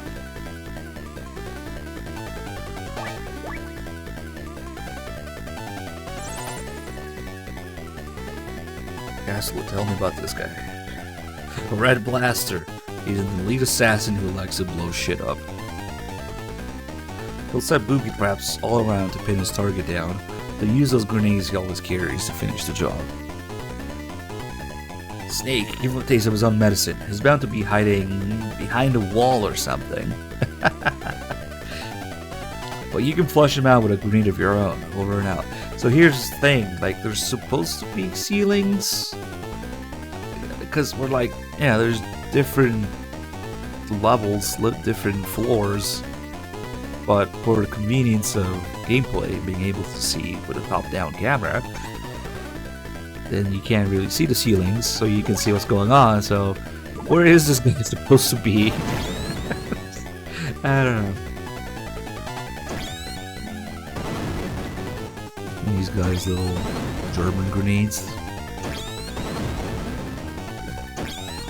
Yeah, he kind of sucks. His grenades are slow as shit.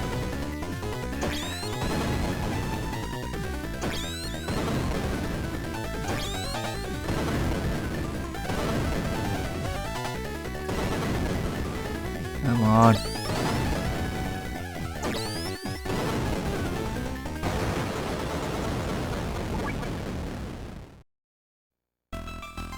Yeah, people always talk about the owl and maybe Matnar trying to strangle Snake. The silly things that can really be remade in 3D. But I think Red Blaster is also a pretty good example of why you don't remake this game in 3D. It just doesn't work that way. But yeah, it would just change shit. Alright, now we can get all the way up to the roof, finally.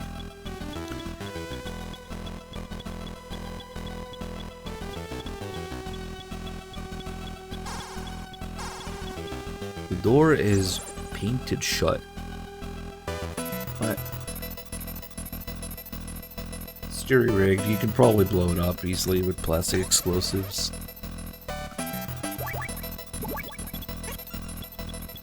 Like, I don't know if that's the thing, but like painting like maybe several layers of paint to keep something shut. I don't know. So now that we're finally here, there's a bird. Except this little fucker won't come down. How are we supposed to get him? Wait, he does come down. Did I have the ration equipped? Huh? There's a piece of paper tied to the pigeon's leg. Help! Wish Ohio, Kilo Marv. Only the H is in lowercase. Some kind of message from Dr. Marv? What could it mean? I just happened to have correct ration equipped. I was going to do the call about it. About the bird not coming down, but yes. Yeah, the bird came down because I had the ration with beans and potatoes. Specifically, I think it cracks him. Let's see if we can still get the call about it. Shit, I really messed that up. I wonder what happens if I die here. Maybe you can get it. Just chase the grenades around. Where is the checkpoint? Watch it be like all the way down. Maybe. Nah, it should be here. There you go. Okay. Yeah, I just have the ration equipped. Because normally the bird doesn't come down. And he just flies away again.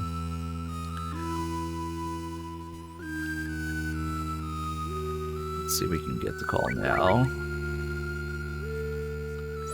There we go. That's a wood pigeon, specially trained to act as a carrier pigeon. Did you know there are over 260 species of pigeon in the world? They're 40 centimeters long and are found from Europe all the way to South Asia.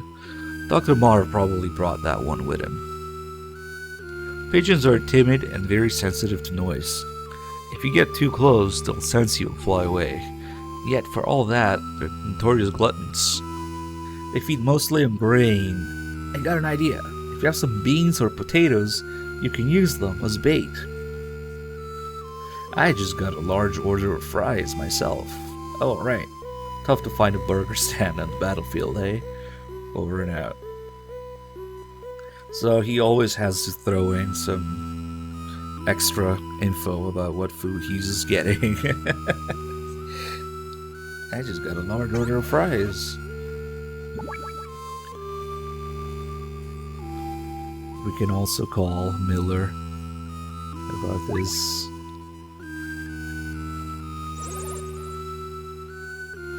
You can find beans, grains, and the like inside rations.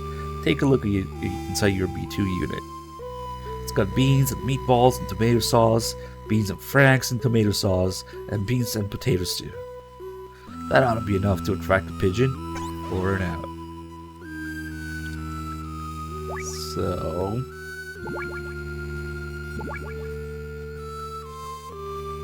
they really like beans and everything. And you can chase him all day if you don't have the ration equipped. He's not gonna come down.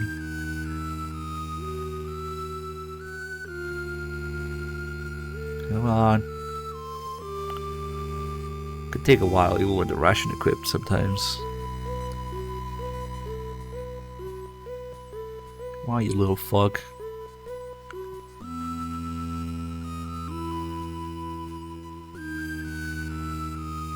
And earlier he came down instantly when I didn't even want him to. There you go. There's a message. If you're too stupid to get the message, call Miller about it. I like how he's kind of trying to get you to use your head though, the first call. Only the H is lowercase. I've got it. It's a digital number. You see what I'm getting at, don't you, Snake? Kind of reminds me how they do the same thing with the Psychomantis calls. And MGS1. Where the more you call, the more they hint at it. And eventually they tell you to switch the controller port. But at first, they're kind of trying to get you to use your brain a little bit. And that one's like 3 or 4 calls. This one's just 2. Try turning it upside down. They're not letters, they're numbers. It's a clue to Dr. Mar's frequency. But look at it, only the H was lowercase. It's not a very clever code. Almost as if someone is telling you to read it upside down. 140151. Alright. Give me a second.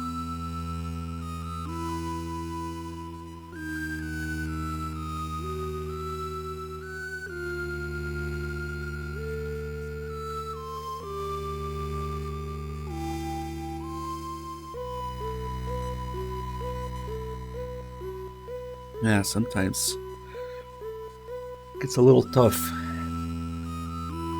with the 2D games. So you gotta keep reading here to get a break. But I wanted to prepare for the epic check here. What? Daddy Jamarv? Komandala? Shemenjinamir? The Lama Puzers Ukol, Pavna Puzros, Zemez, Zakrani, Thmers Puiteli. Drahi Puiteli. Now, Drahi Puiteli sounds like he's insulting your mom or something, but apparently it means something like dear friend or something like that. But yeah, it's funny. He's not insulting your mom, it's okay. What's he saying? I can't understand a word. But I asked Matnor. Yeah, alright.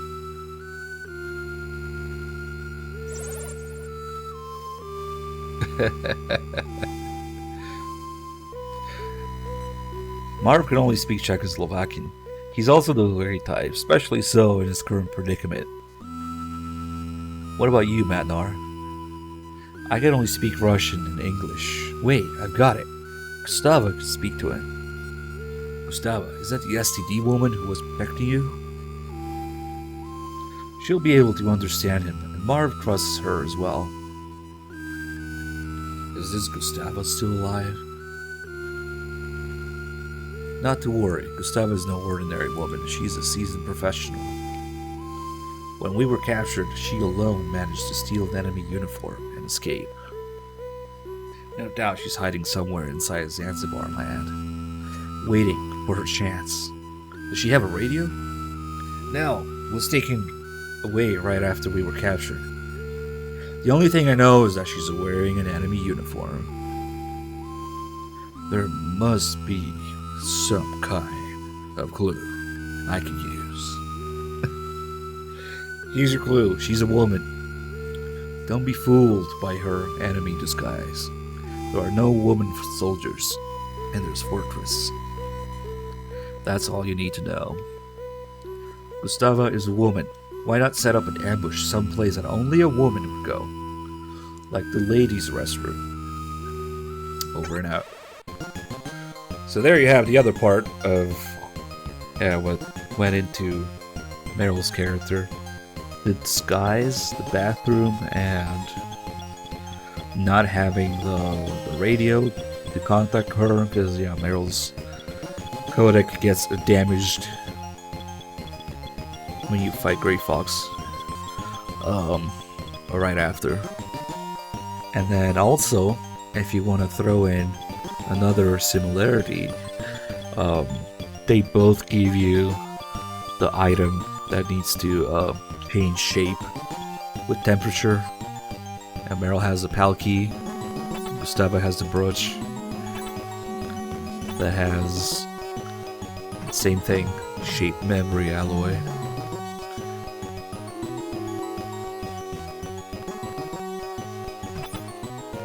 Alright, so now we gotta go all the way back to the first building, because there are no restrooms in this building, but it's 30 floors and not a single toilet.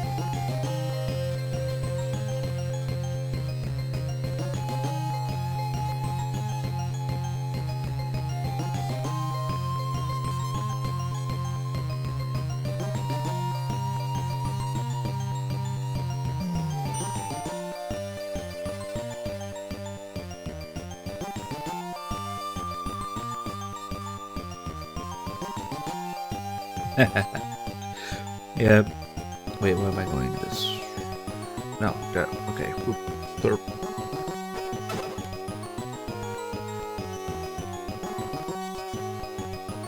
I don't know about the call, but definitely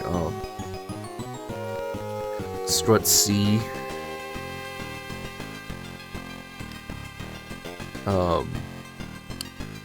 Where you meet Stillman definitely has some similar color and layout designed to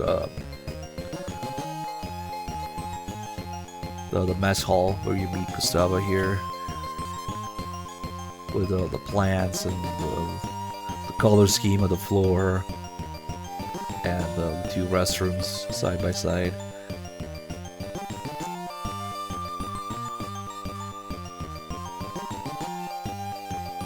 So now that we have part 4, we can go through the main door here.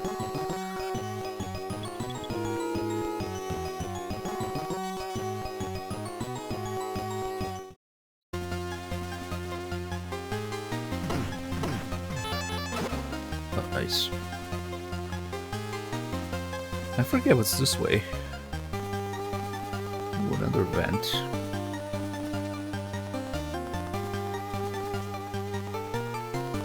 I wonder where that leads to. Maybe it's just a dead end.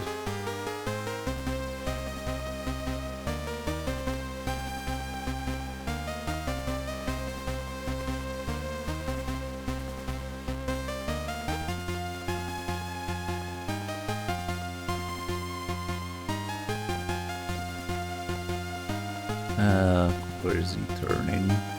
Shit, I should have just gone. Fuck it. Blah.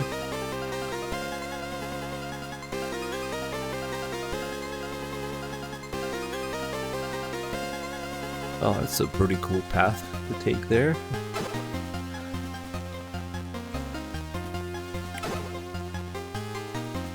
And we got the mines here again.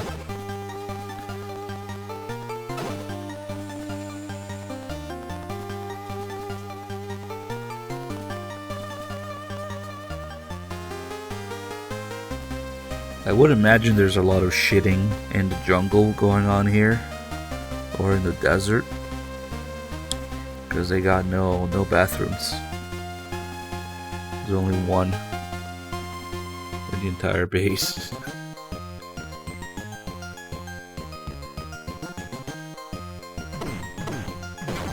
Don't need this guy anymore.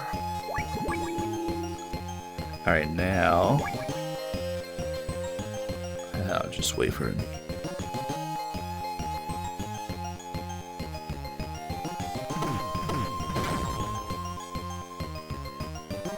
Skullface works there.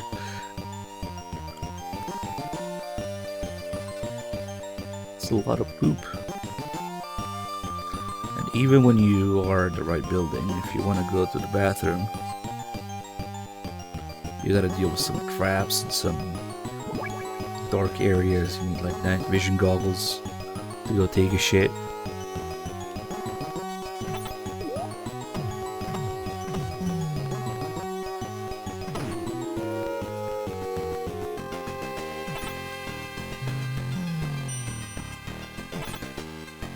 Okay, I think we have to stop by here.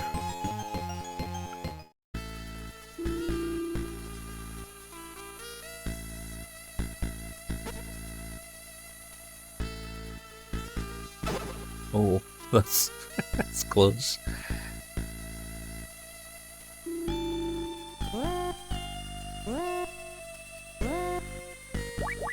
We should be able to make a run for it here. Wait for the camera.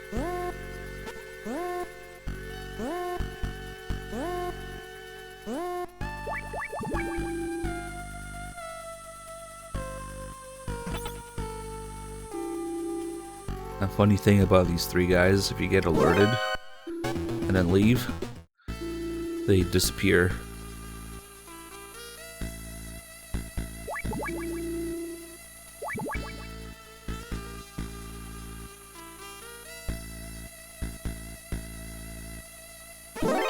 Oh, come on.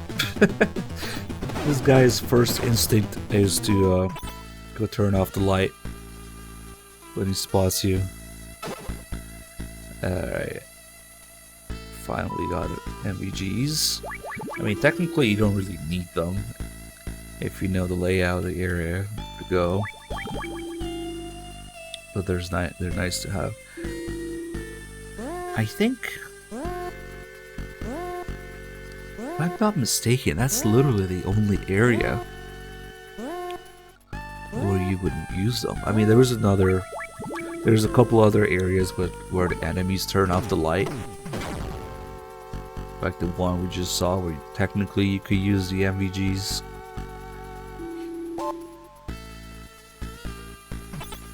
But the only area where you really need it, if you don't know the layout, is on the way to the bathroom. And there's silly little use an excuse to have NPCs in a game. Oh, dark room leading to the bathroom.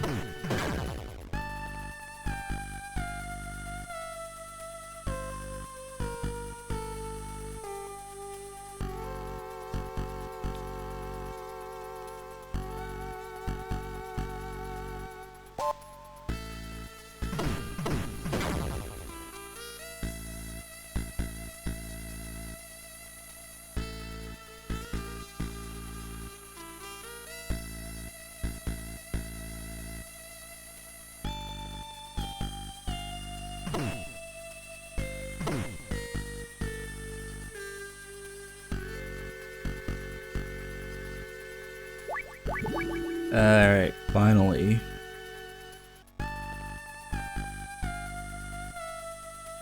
Catch a cold, go to the infirmary. They'll give you some medicine. I wonder... I don't know if I've ever seen what it looks like to catch a cold in this game. Here we go. Dark room. Leading to the bathroom. Gotta get through here. And then there's some traps somewhere. And then they just let the little girl play in here. There's a bunch of keepers in there. What? Fake decoys? You gotta pass the trial of decoy to go to the bathroom.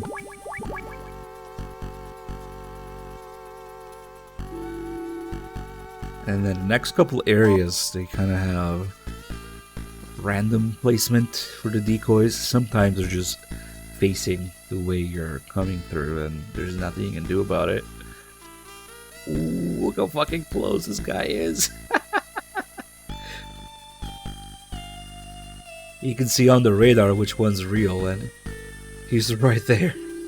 Wow, that's actually a pretty rare one. I don't know if... Ah, come on! Yeah, usually he's right here. And then the next few ones here. Shit, he is facing my way. I went in with the box, but there's not much I can do.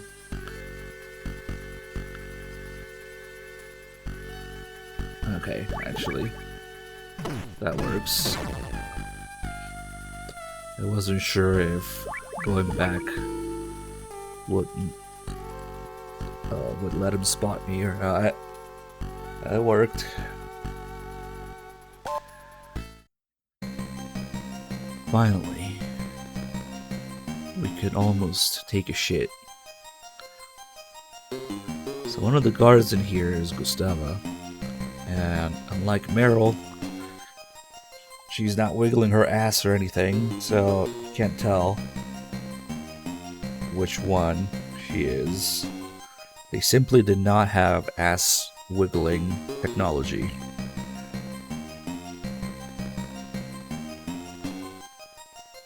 So instead, we're gonna... oh shit. We're gonna wait by the bathroom and see which one of these guards goes into the ladies' room. You can do that in MGS1 as well. You don't have to find Meryl and, you know, get spotted by her and follow her to the bathroom. You can simply wait by the bathroom. She will go there eventually. Kind of like here. Alright, we'll just wait. And we have this design very similar to the bathrooms in MGS2. And all the plans, the colors, and the ladies' room on the right, men's room on the left.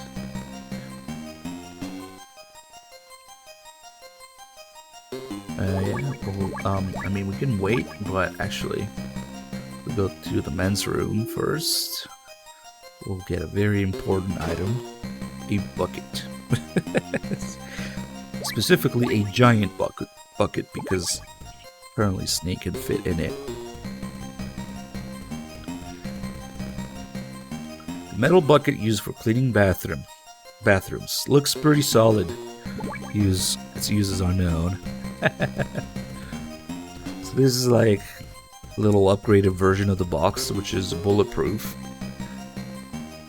So even when they spot you, when they shoot you a couple times to see if there's anybody in there, you don't take damage. But it does make noise. Ooh, is that her? Come on, go in.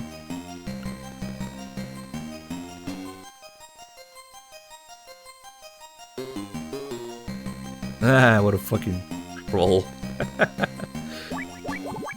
It's better to move around with the box, but come on, it's gonna be one of them. Oh, he spotted me. Let me quickly switch to my bucket. No damage. All clear. Damn, that was an actual guy. That's gonna be her. Come on. There we go. So the only downside of the bucket is it makes noise when you walk. Because there's this thing stomping around in it. Okay, here we go.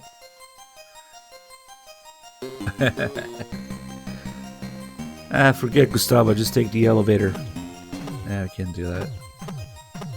Famous secret underground network of elevators in each woman bathroom in the world. Here they're all connected. Gustavo? Yes, that's me. I'm Gustavo Hefner. I have the STD. You must be Solid Snake. We're after the same thing. Why don't we work together to save Dr. Mar? Have we met somewhere before?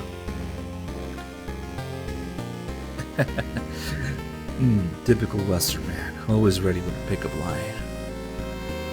Now I remember. You're Gustavo Hefner, Ice Princess. You took the gold at the Calgary Olympics. She didn't even bother changing her name if you didn't want to be recognized. You must be mistaken. I don't think so. I know I've enough of this. What about Dr. Marv? I made contact with him over the radio, but he doesn't speak English. Then he's safe. Good. I'm glad he had a surgery to implant with my transmitter. Snake, lend me your radio. The frequency is 140.51. Daddy Jet Gustavo. Marv. Pane Doctor. Jacques Citite? Décougi, Citines de Bois Gustavo. Wie pedate wil niet de boer? Je de Pane Doctor.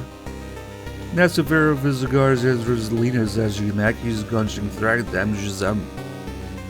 Urzida vaz Jagranima. Jizam Viziani Décougi. Ah, I see. What? Man, I should actually learn some. Just to pronounce that shit correctly when we play these games. Fuck. I just completely disregarded it. Anyway. Snake, Dr. Marv is safe for now. He says there's a large crevice to the north of the Tower building. The prison is on the other side. Dr. Marv also expressed concern about Matnar. Don't worry, Matnar is safe. Right now, we have to get Marv out of there. Got it?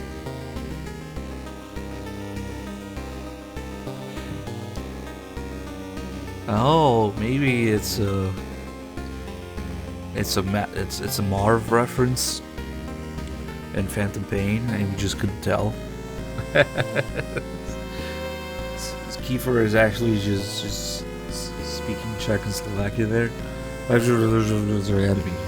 Okay. I know a shortcut to the crevice. There's an old sewer running under here. We can take an elevator down. Let's go. Whoa, there's an elevator there? What do you know? Even Snake knows it's silly that they have an elevator in the ladies' room. But, okay. That's how you continue from here. Push the box around, Gustavo.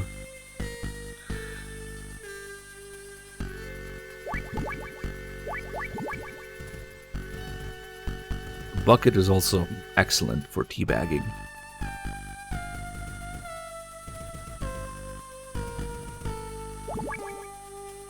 Much more efficient. Oh, we can't even crouch right now.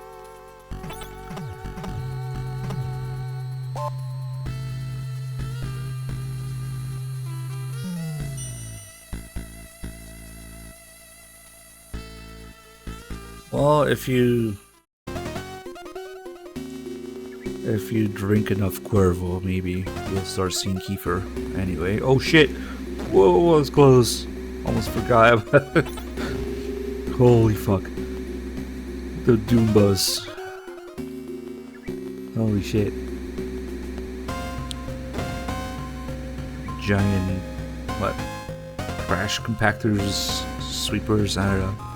In the sewers. Just instant death if they touch you.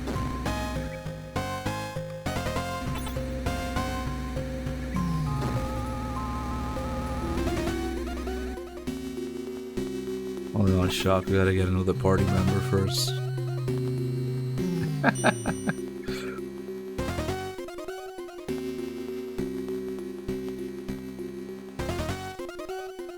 Now we're on the other side of that wall.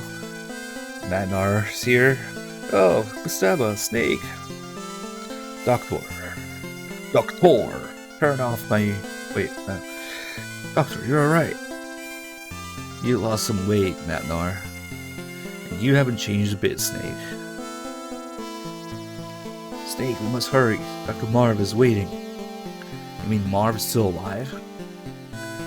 I thought I could escape through this passageway, but the elevator wouldn't open from the inside. Gustavo, you and the doctor get behind me. We're moving out. No, wait, Snake. I have something to give you. This weapon from a guard. It's guard 5. Lead the way, Snake. I'll follow you. Meanwhile, Gustavo has guard 6 in her pocket, and she's like, oh, never mind. She just doesn't give it to you yet. There we go. The party is complete. Except, if you look carefully, Matnar is kinda keeping his distance. Kinda suspicious. Yeah. Hands in his pockets. Keeping his distance. I don't know. Kinda sus.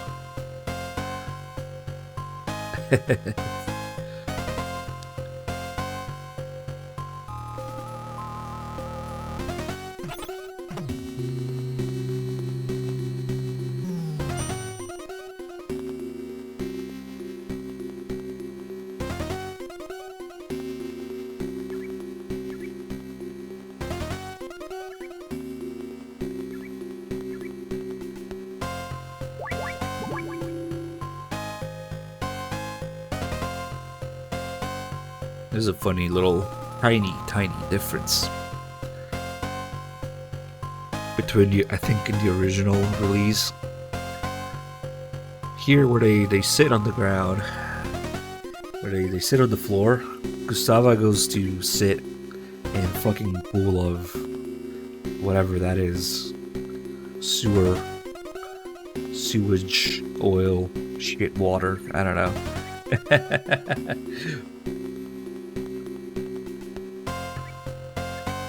Alright, we'll take a short break. But I think in the original, he doesn't sit on it. Like the floor layout is a little different. Because that always bothered me. Please excuse me, I have some business to take care of.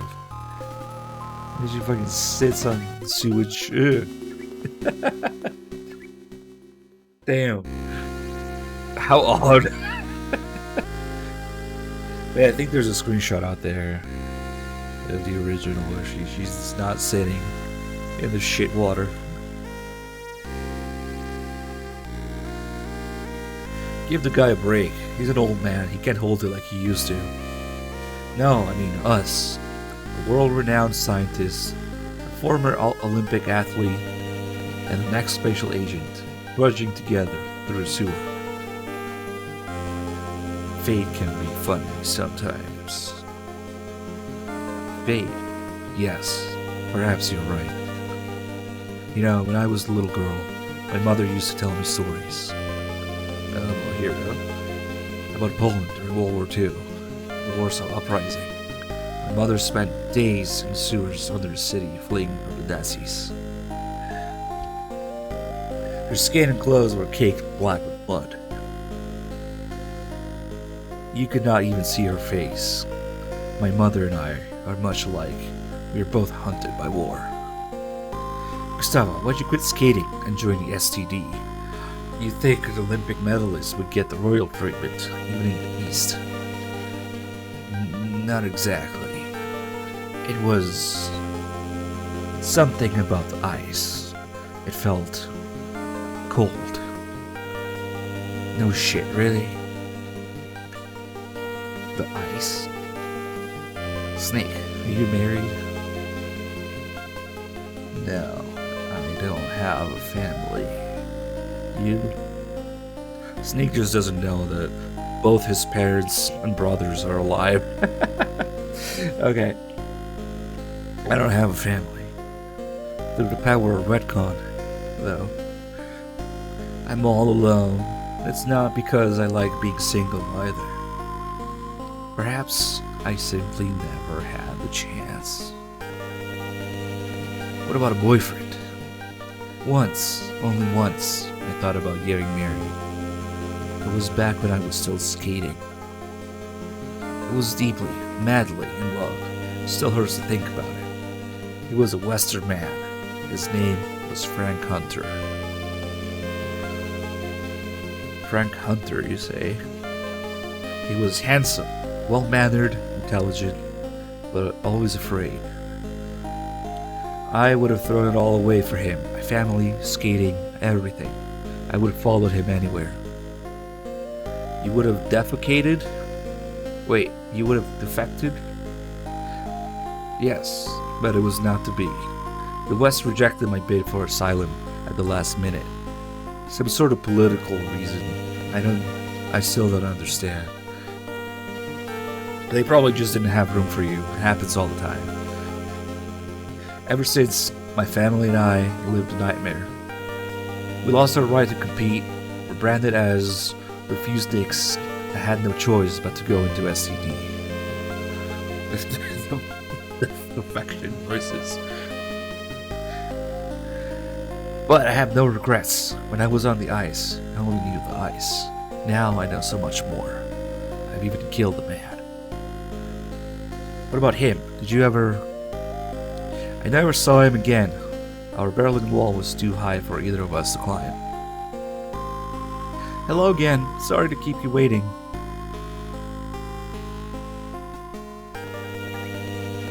That was some bathroom break. Let's go, Snake. Hey. Just punch him in the face.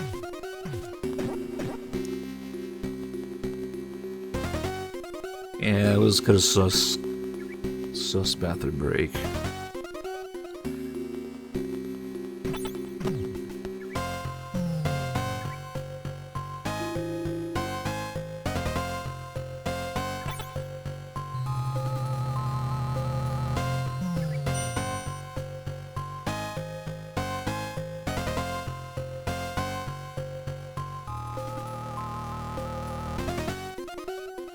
Okay, we've actually got some mites here.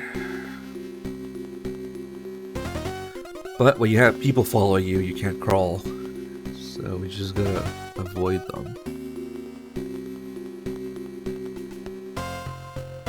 And now, this perfectly safe bridge, where I'm sure nothing will happen. The bridge! We can only cross it one at a time. Let me go first. I haven't got long to live anyway. No one will miss me if I fall. Snake is okay with that.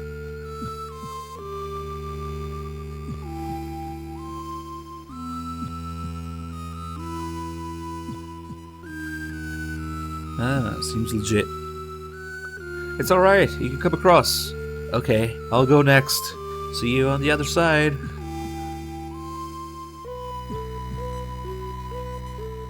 It's safe, Snake. Hurry and cross over. What happens if I leave here? Oh, you can't leave. Hey, what's up, Licky? Well... and wrecked. Whoops. Gustavo! Gustavo! No! Gustavo! Snake. do. I couldn't do it. Couldn't find my footing off the ice. Damn it, lady, die faster. I was always skating around. I never learned to plant my 2 feet on the ground and walk. The ice is starting to thaw between the east and west, Gustavo. It's time to start planting your feet on the ground, take control of your life, and start living. Gustavo, don't give up now. It's too late for me. I've seen enough people die already to know that I'm beyond saving. Just my luck, just when I'd met someone wonderful again. I would have liked to see you skate again. Thank you. Think this. It's starting to sound a little bit too much like drunken Kiefer Hahn. Take this. It's my car 6. It's car 6. And this is my brush. Use it. How? How do I use it? I can't hold on. Frank. Better not tell her that he just fucking killed her, but okay. Snake! Snake! Hey, we've got 46. You get a double resub. Yeah, you switch things. Thank you. Metal Gear. Yeah, we only see the bottom part of Metal Gear here, and it's kind of the wrong color because it has to be the same color as the background due to little hardware limitations. But I mean, it's not bad. It's just like, what, metal gray or something like that. But yeah, the reason that we can only see the bottom of it and it's kind of the wrong color is due to hardware limitations. It's all the MSX can render. It's all so many pixels in the screen. So yeah, it has to be the same as the background, and you can only see the bottom of it. But when we actually fight Metal Gear later, you'll see that there's literally nothing else on screen. It's just completely black, so that the game can render Metal Gear completely and in its right color. Base Corvin with 14 months. Hey, good to see you, man. Thank you. Snake, it's me, Gray Fox. Gray Fox. This bridge is closed. I'm taking Matnar with me. Tell you what, Snake, for old time's sake, I'll do you a favor and let you live if you get your sorry carcass out of here. You hear me? Go home, now. Think it over, Snake. Fox, you won't get rid of me that easily. So now, just across this tiny little gap here, we have to go through incredible lengths. But first, a quick checkup on Gustavo. I guess she really is dead. Wait, faster. Might look like we're teabagging her, but it's actually just a form of CPR. Snake is just performing CPR with his balls. Nope, I think we lost her, sorry.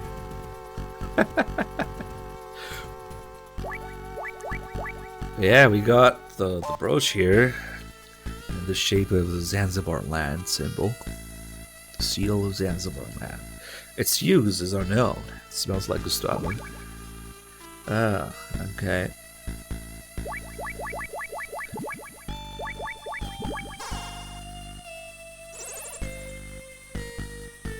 Nick, you remember the veranda in the tower building they use for parachute jump training? If you have a hang glider, you can jump from there straight over the crevice. There should be a hang glider on the east side of the first floor of the Zanzibar building. I saw it once Thanksgiving. See ya. Kind of a little bit random information there. Like, you saw the Thanksgiving? Okay. There's Big Boss paragliding Thanksgiving or something. I don't know. And I can pick up some stuff here. All these mines.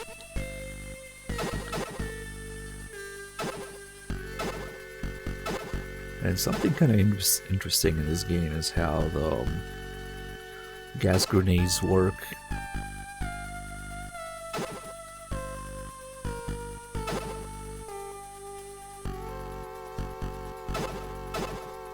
Oh, they're good full missiles as well.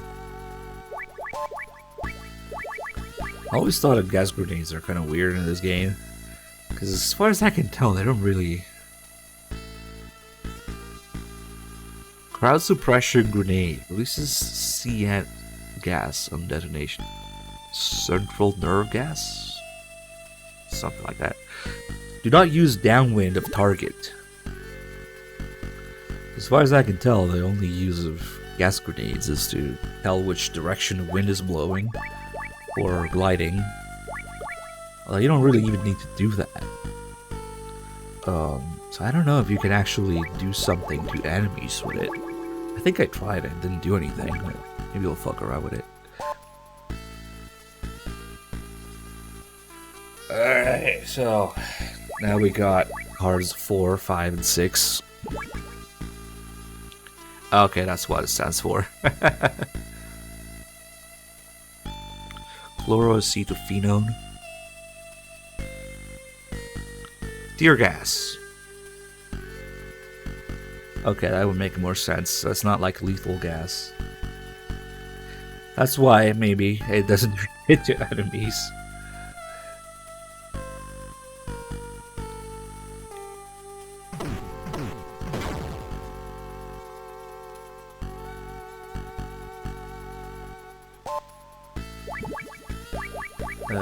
Four. So now that we got these 3 cards, that means the game is giving us a reason to go back to the first building again. So we can also group them together.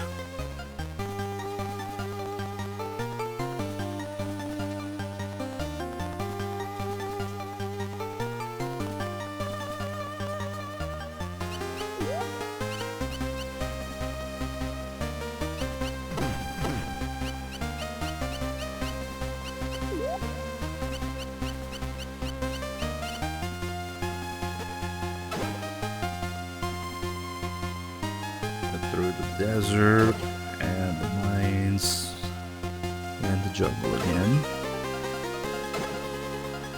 Although this should be the last time if we do a little something on the way back.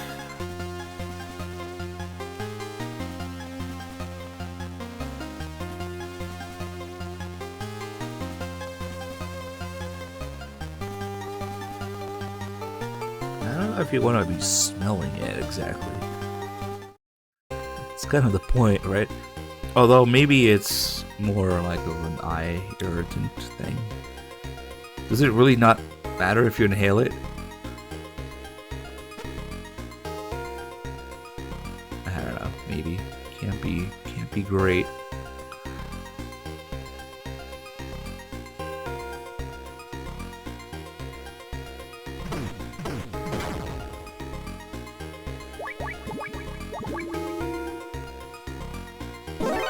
Oh, what the fuck? I guess he was kind of looking this way. That's okay, this room should clear the alert.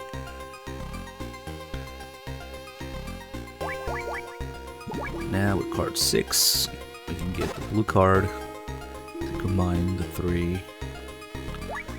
And technically there's a green one as well, which we would come back.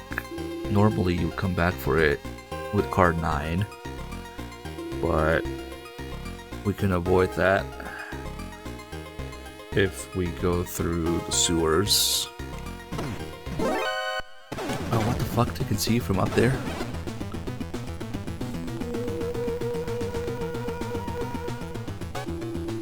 Yeah, I figured.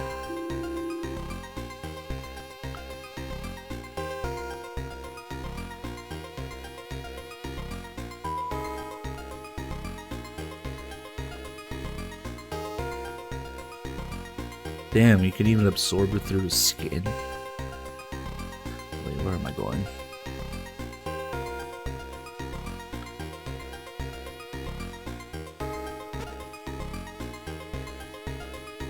Where's this guy going?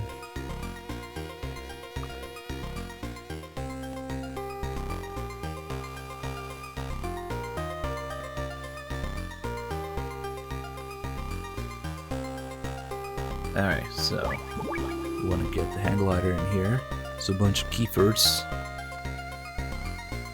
And the real guy.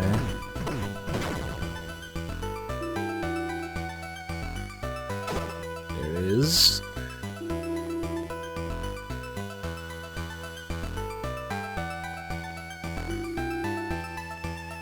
We do have something else to do here, though. Which normally you wouldn't know about, but it can save us a step from backtracking.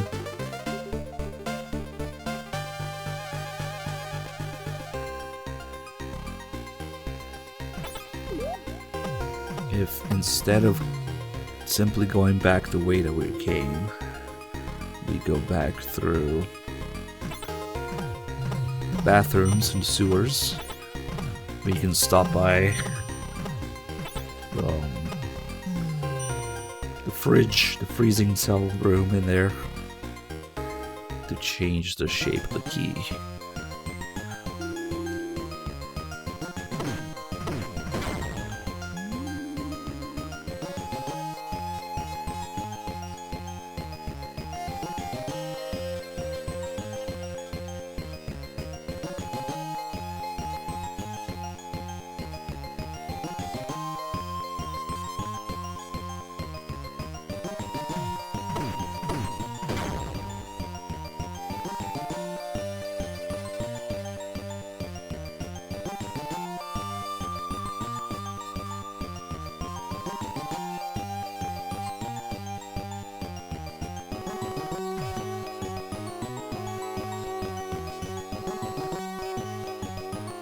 Yeah, the music, but really everything, but the music in this game is just something else. It's so good that they reused it a lot for remixes and stuff, VR themes, and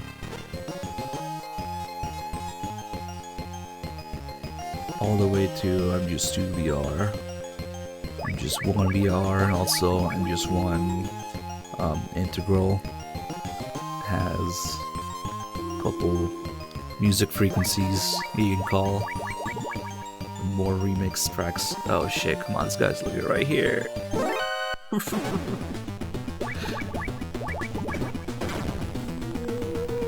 What a little shit. And the Kiefer room. Really? He's just gonna be there every time now, isn't he?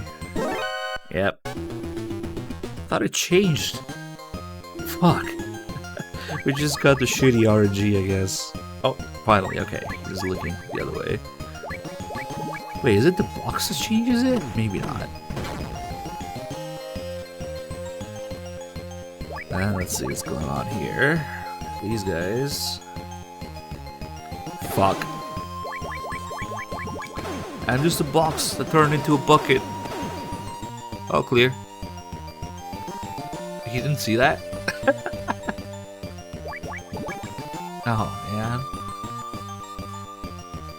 Another guy that's facing this way. Nope. I don't know. Are you serious? Are you fucking serious? No, you gotta be shitting me.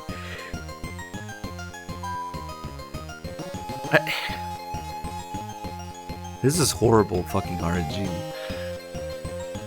Hey, I think we can get away with this one. Hey. That's crazy, I had to do like 5 times.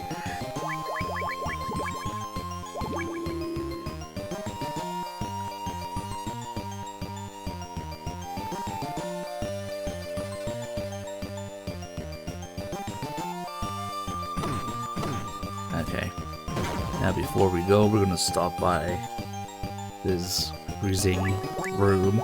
As soon as you step in here, all your rations freeze, so I want to use one before. And now they're all frozen.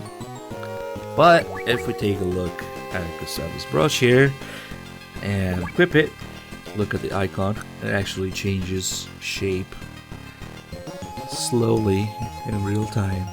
More advanced at the PAL key. And turns into the key. Now, luckily, it doesn't change back if, well,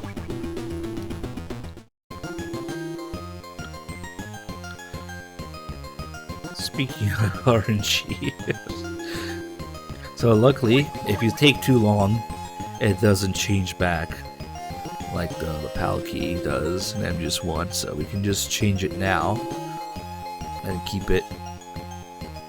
But they could have easily made it that way, effectively forcing you to backtrack again. They could have made it useless to change it now, because it would take too long to get to where we need it. But luckily it's not like that. Luckily it's gonna stay that way.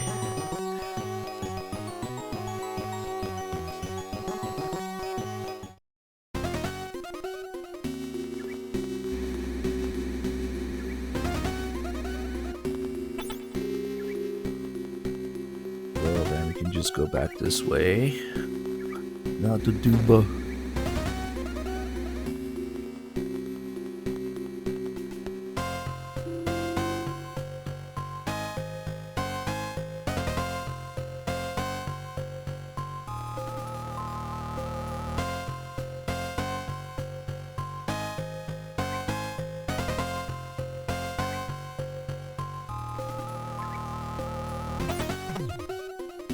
Because the rations do thaw over time, so it's not like they didn't have the means to time it back to change.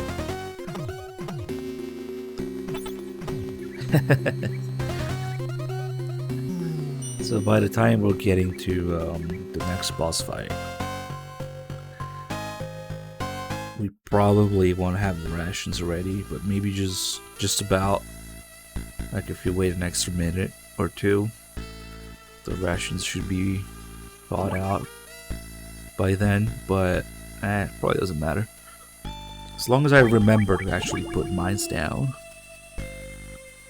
we shouldn't need a ration. Sometimes I fucking wreck myself in my own mines explosions because they have big splash damage.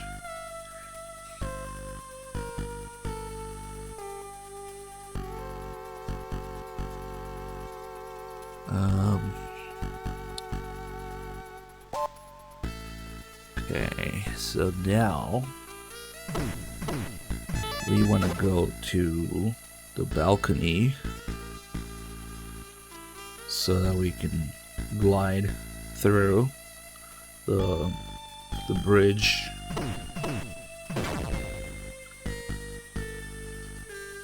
But if you simply get on the elevator and try to go upstairs,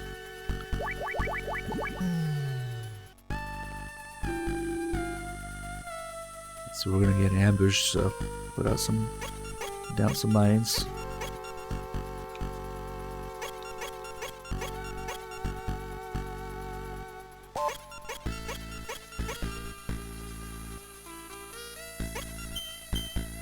Ah, fuck. You can only put so many down, but that's okay. Wait, what am I doing? Yeah, we should be good. Fuck it.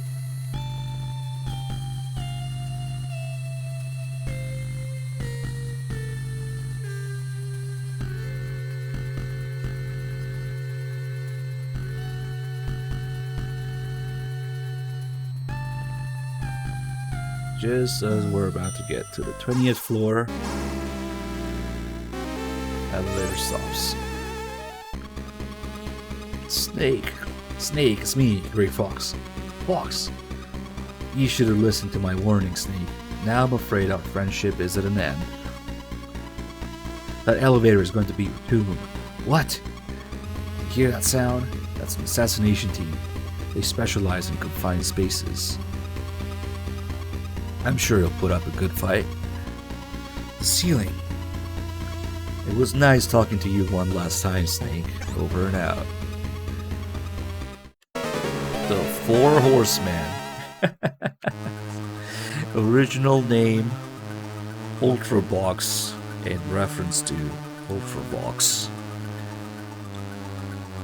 That of course Kojima was kind of obsessed with as a band. But yeah, just completely changed to Four Horsemen.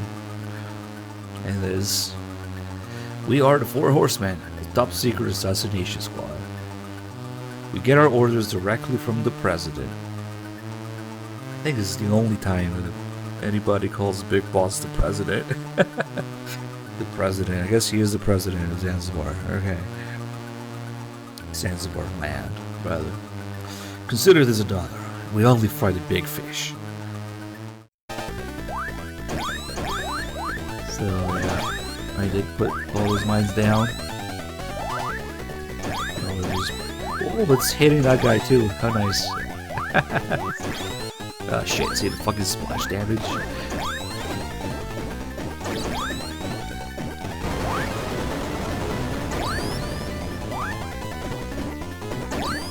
Shit, I went to the bottom, but that'd be a problem okay. So when you step away from whatever side they're on, that's when you jump down. Alright, cool.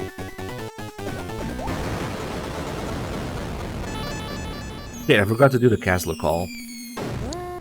Got to clear it away. But yeah, now the elevator is fucked. The rations are still useless. Yeah, if you don't know they're coming, you don't have those mines ready. Can be a little involved.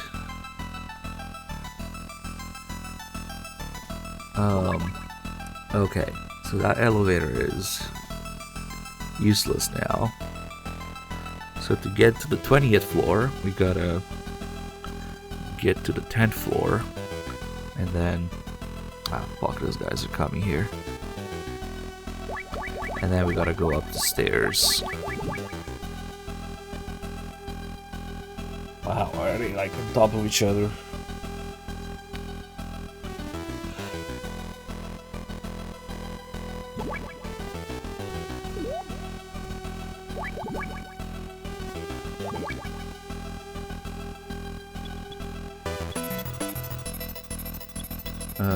Let's see if I remember. This should be this one.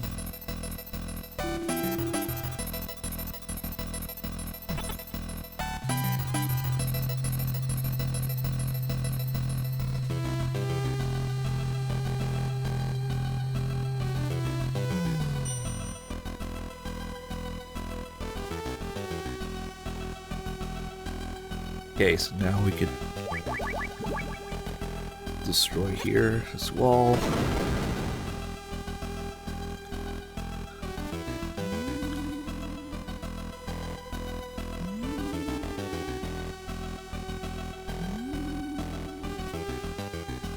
And there's another little mechanic. Reuse. Gonna run a whole bunch of stairs. Gonna run up a whole bunch of stairs with enemies chasing you. And a force alert.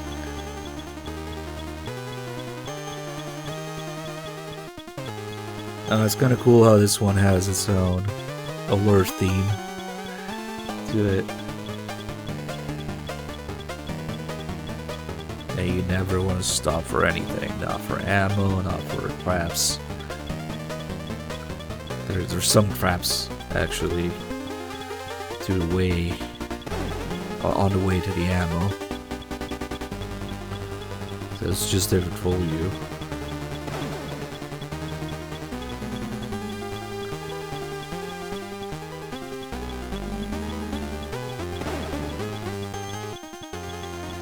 Yes, clearly. I don't think the ladder is supposed to be a reference to it. Damn, if only there was another tower series where you gotta climb up the stairs.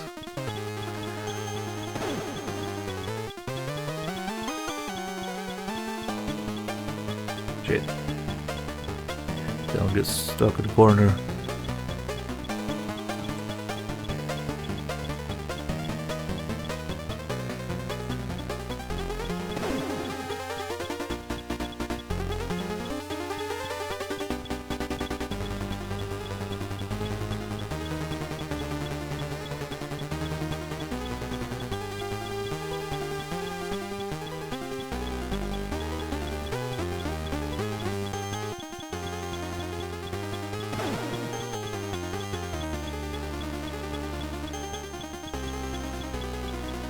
Yeah, good thing to have those numbers.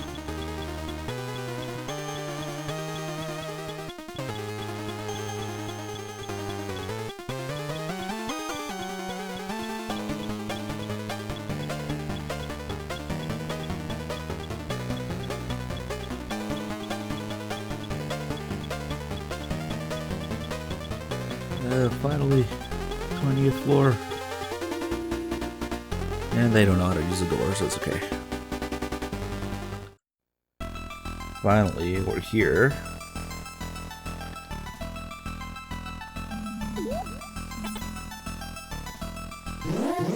I always forget about this camera, dude. Good thing there's a kid in here so we can cancel the alert. So every room with kids in it automatically cancels alerts. I'm not sure it has something to do with being peaceful around the kids, but it just works.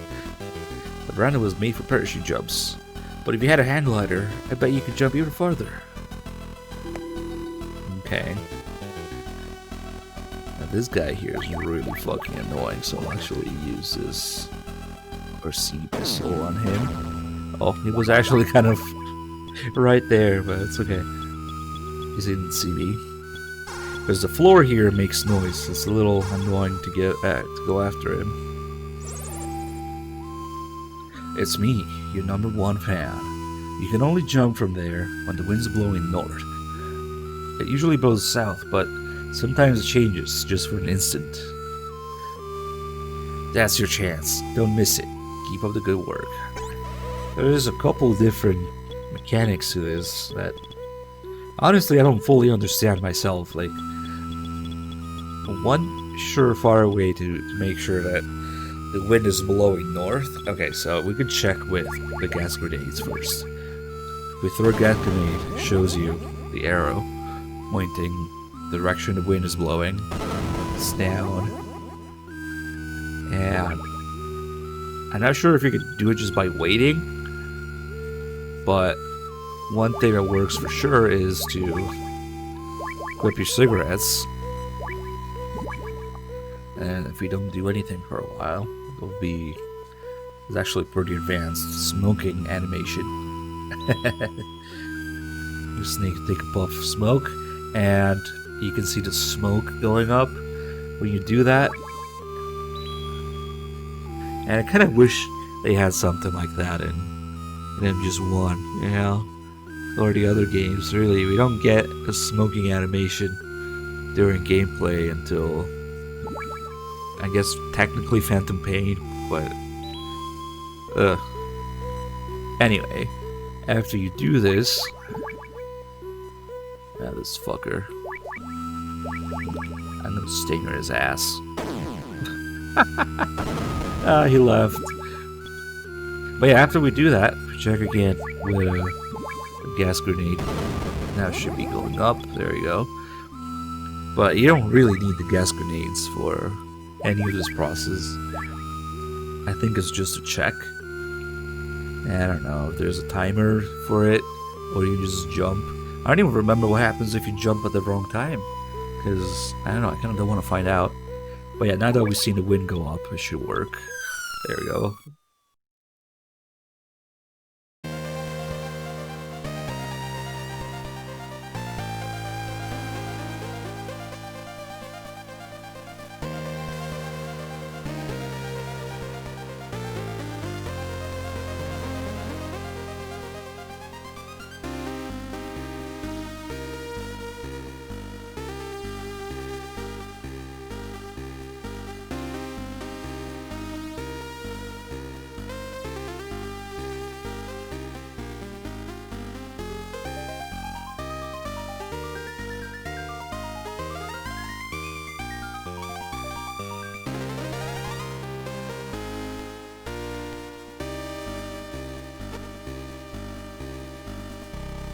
All that trouble just to get past the little gap in the bridge. Alright, we got shit to do here now. Let's go get card 8.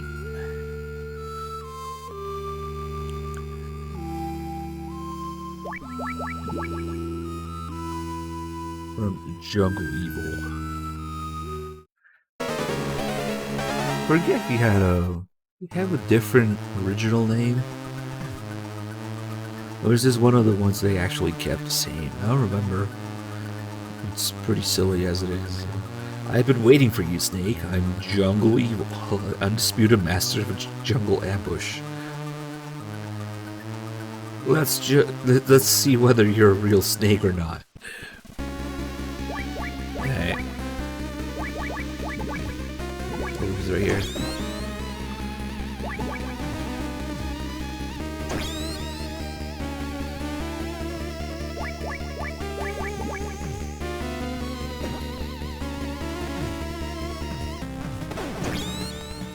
Oh, I don't know how he missed.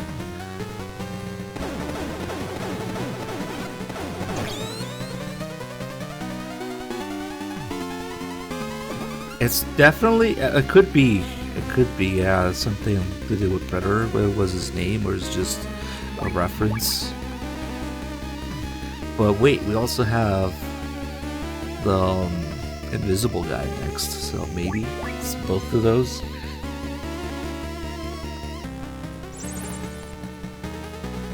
Jungle Evil, former hunter from Rex Command.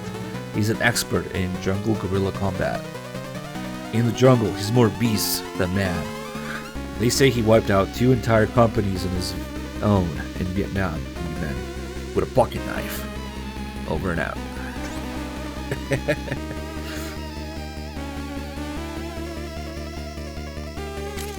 He wiped out 2 companies with a pocket knife. AG Brocky with the 65 minutes, thank you. Yeah, it never occurred to me until recently that different weapons do different amounts of damage in this game. Maybe because bosses don't really have a health bar. So I thought like a hit is a hit and they take a set amount of hits. But I think it actually matters which weapons you use. Definitely takes longer to punch bosses or shoot them with the handgun, I think. Ooh, nice. Might want to save these rations specifically. Damn, he kind of shoots a lot.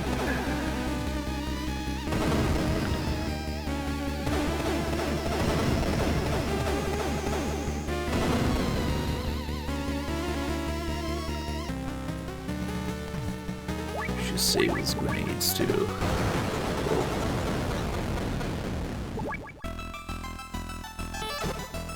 Part 8.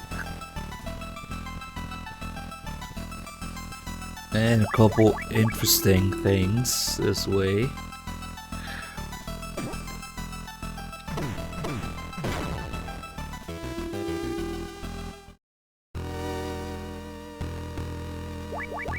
These cameras pretty painful to deal with.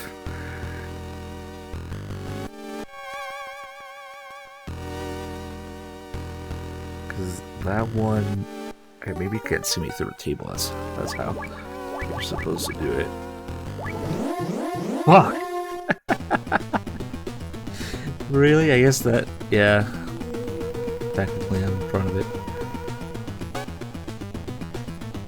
Fuck it, we'll just make a run for it. I can figure out a card. So we've got this egg here. Oh man, this is gonna hurt. And on the other side, we have another egg, which we do not want. Oh shit. Okay. We only want to pick up that left egg. This one's an owl. The one on the right is a snake. And if you get the snake egg, it will hatch and eat all your rations in your inventory, which is a pain in the ass. Let's see. Especially since, not just because you need the rations to heal, but especially because you need these chocolate rations to continue with the game. So, I see why they put it here. To make it difficult to get those 3. You need 3 of these chocolate rations. I've got 2 right now, but there's a couple more ahead. Yes, of course, Kojima made the original Metal Gears. Let's see. We should be able to get a call about it. From what you're telling me, I can tell it's some kind of egg. Either a reptile egg or a bird egg that they're referring to. Either the snake or the owl. Which reminds me, when you're boiling an egg, you got to time it just right so that it doesn't burst at you. Over and out. I'm always talking about food. I don't know, it's been a while since I've picked up the snake egg, because it's just a nuisance, but maybe it's kind of cute to show as a thing. I wonder how long it takes to eat your rations too. Fuck it. Let's pick it up for once. What freaking level is this thing? Okay.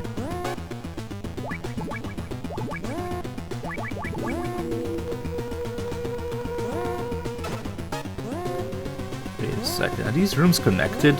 Fuck, they are connected. Oh, but there's straps in between.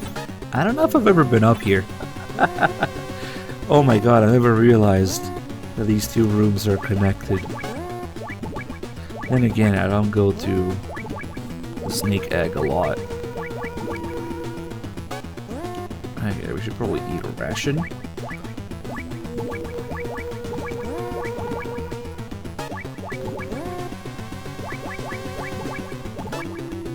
God, so many cards.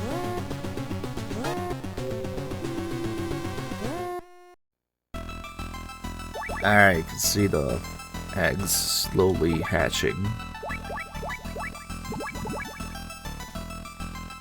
I don't know if it's based on probably just time. I don't think it's like Pokemon where it's based on steps.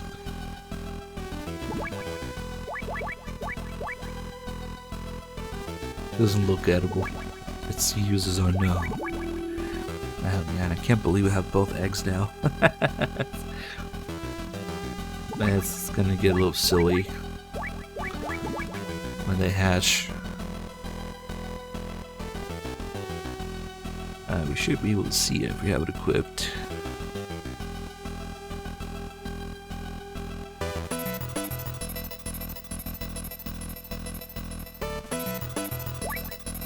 Oh, this must be, yeah, the owl, because we picked this one up first. Oh shit, there's a snake. See? He's eating the rations, too. And in order to catch the snake, you have to follow it around your inventory. It's just going through everything.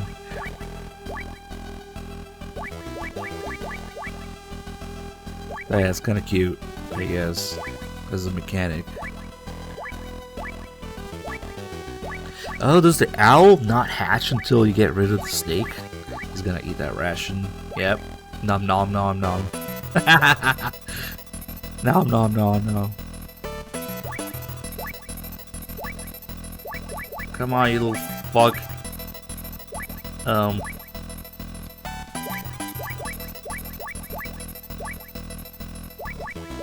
I don't know how to get rid of him. I thought it was just pressing X on him. It's not working. I forgot how to get rid of the snake. Maybe it just... No. How the fuck do you get rid of it now? Hey, Dave with the raid. What's up? Let's see you, man. I thought you were supposed to, like, chase it around with the cursor and maybe confirm on it. But, oh, it's the egg. You have to... What the fuck is Snake supposed to be doing? Putting the fucking snake back in the egg? Because the eggshell stays there. What? That's kind of weird. But that fucker ate all my rations. Then we have the owl. It still says egg. Alright. I forgot that you have to... Okay, so you do have to confirm on it. But when it's aligned with its egg.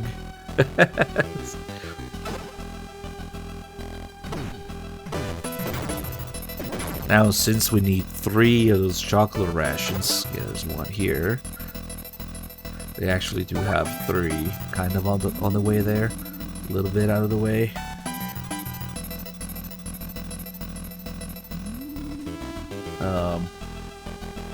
Here we're pretty much gonna get an alert, but there's another one of those.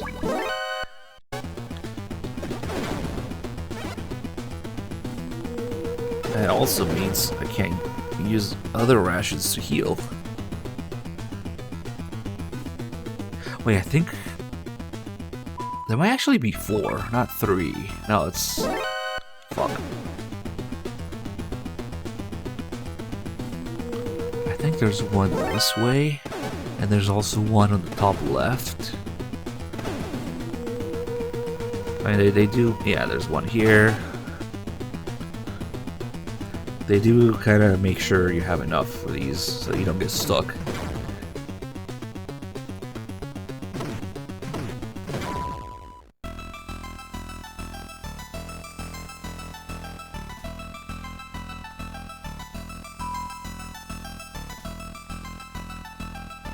And now for the greatest puzzle in the entire series. Get a little bit of a hint as to what to do here if we talk to these 3 kids. Now what? At night they turn off the power, so all the laser fences get turned off too. Then we get to play inside, as long as the grown-ups don't catch us. So to get past this laser fence here, we gotta make them turn off the power, which apparently they do at night, because that makes sense. Yeah? Just make it less secure at night. But yeah, at night they turn off the power, and at night they also hear owls. It's so scary, I can't sleep. And then they keep animals in a room northwest of here. So by putting those 3 pieces of information together, you find the animals. One of them is an owl, which they hear at night, which is when they turn off the fence. So if we can simply... Well, I think we need to wait for this guy to come back here. If we can simply put an owl in Snake's pocket and then take it out and maybe wrestle with it a little bit. Actually, let's get the Miller call about this too. It's kind of funny.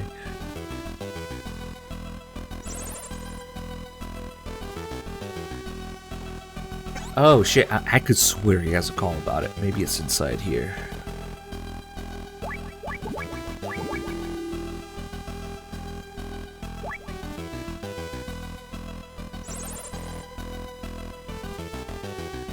Oh shit, is it maybe because I left the screen and reloaded? I'm pretty sure he had a call about it. Maybe it's a Campbell call? Anyway, this call is also kind of cool because this is his call that they quote in Ground Zeroes, the Deja Vu mission, where you're going around looking at all the game title logos.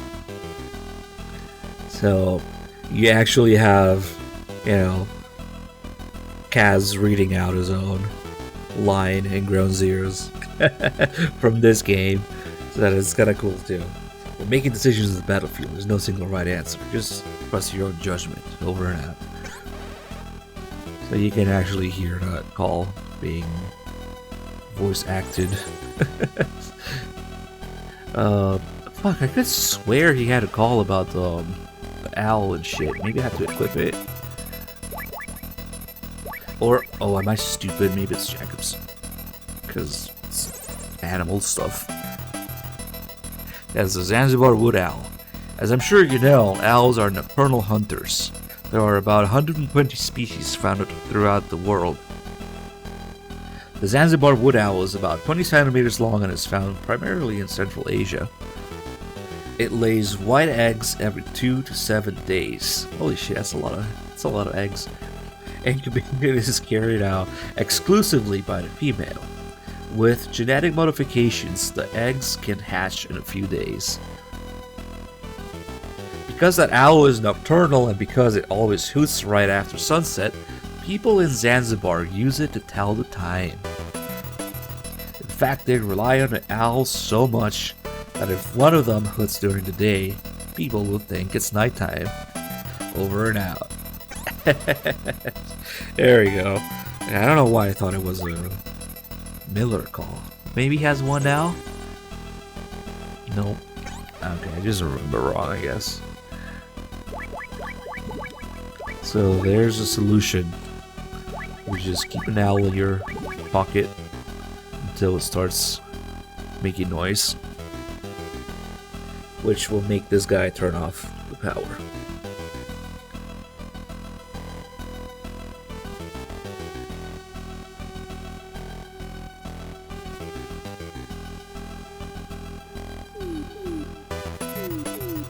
Damn, I'm gonna be late. It's nighttime. Better open the gate. What? Here we go.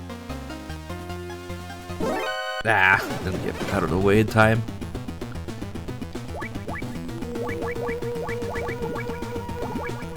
Oh man, is there like no other rations here?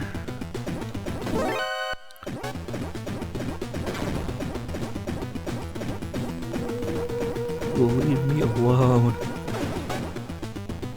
Oh shit. It's kind of pickle because that means I have to do a little boss fight here without using a ration. Otherwise I'll have to go back for one. Fuck it. We should be okay. I think. Yeah, we would have to go back for that one.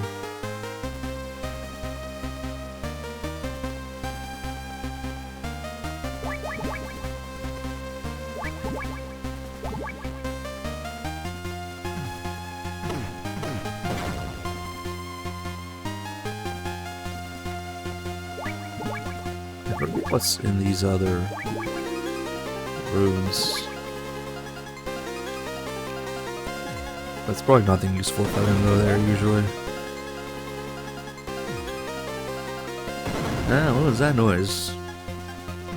Death.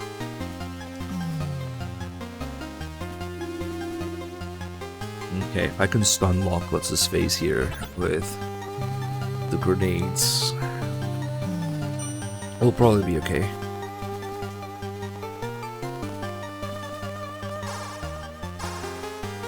First appearance of invisible enemies or stealth camo concept.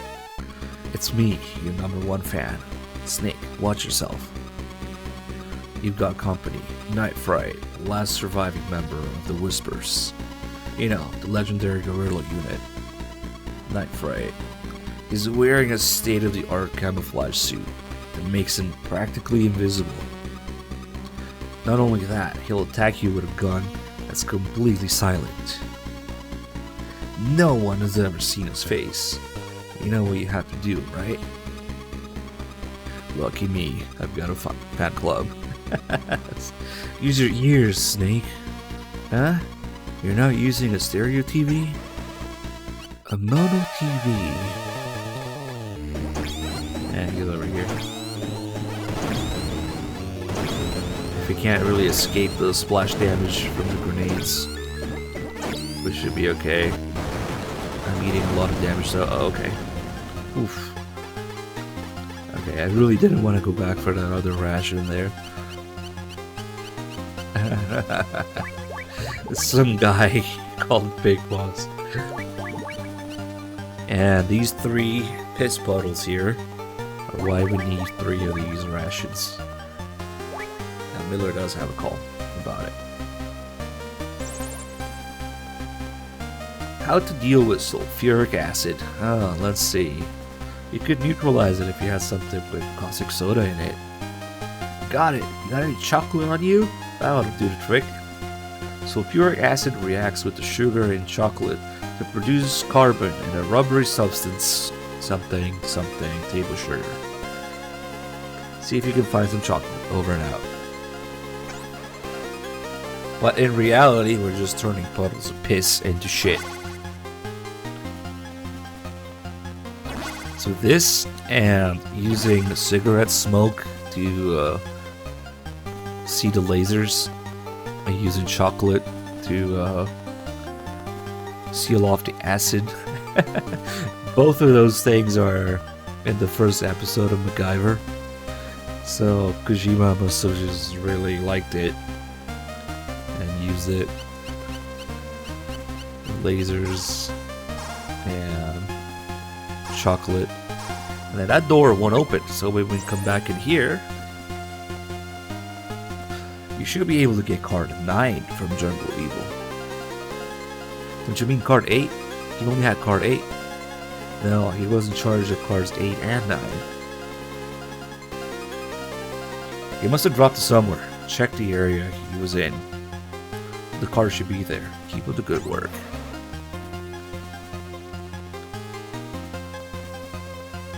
So once you realize that you can't open that door, eventually, if you go back in there, you get that call. And that's what makes card 9 appear.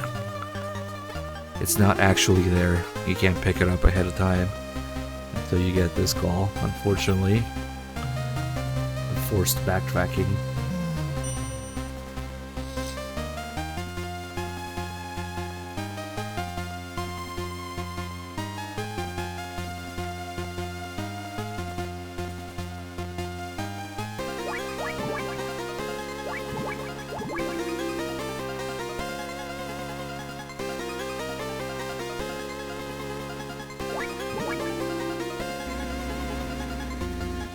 I guess we don't really need to pick up any rations.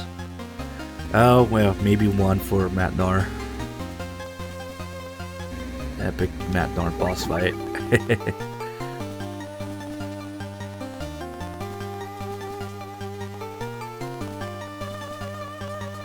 Now, let's see what's in here. It's been a while since I've been in one of these.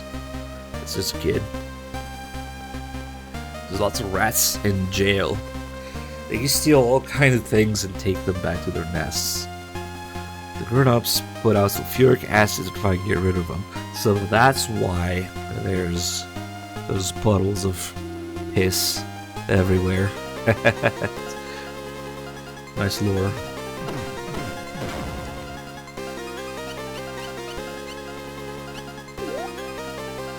Oh, they got a squeaky sound here too. Yeah, but it's not even really that you didn't look hard enough, because the item just doesn't exist. The first time you go there.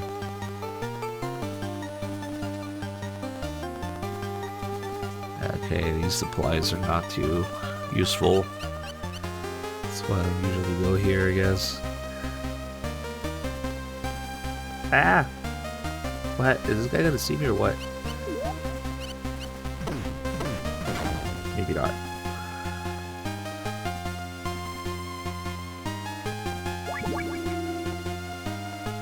More kids. Oh yeah, they just have repeated lines, that's why. Big Boss is a man-child, yes. The one-eyed man is like our daddy, he doesn't like grown-ups. I want chocolate, mister, do you have a B1 ration? B1 rations have chocolate in them. And just hinting at Those sulfuric acid puzzle. Yeah, these barracks are kind of fucking useless.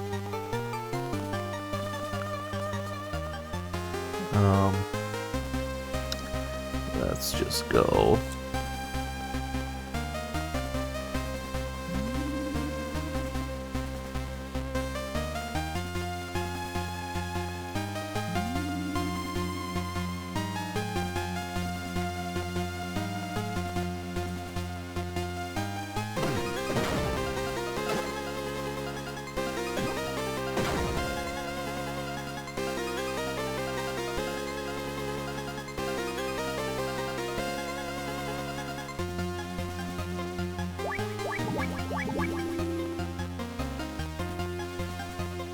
And now card 9 appeared in this corner.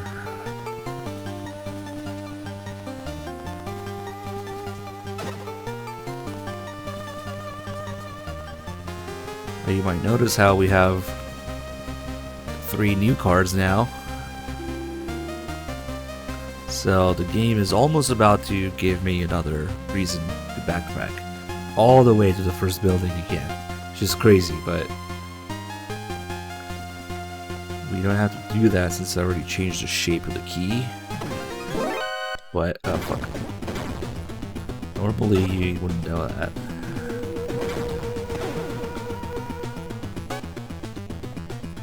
But since you can't go back through the bridge anymore and you can't use the hang glider anymore, that's why they set up that little conveyor belt truck that would just take you back. So at least it's not a complete backtrack again, because you can use that truck, but still, like damn.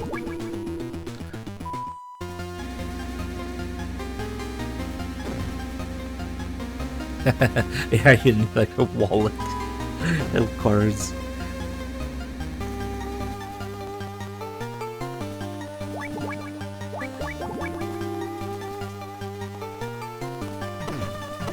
Got him.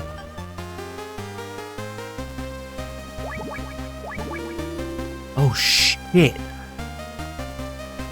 I really should have let that fucking snake eat the rations. Now we don't have a cheese ration. Like, wait a minute. I need a fucking cheese ration for the hamster. Fuck. It's not just the chocolate rations here. Oh my god, we might actually have to take that fucking conveyor belt back.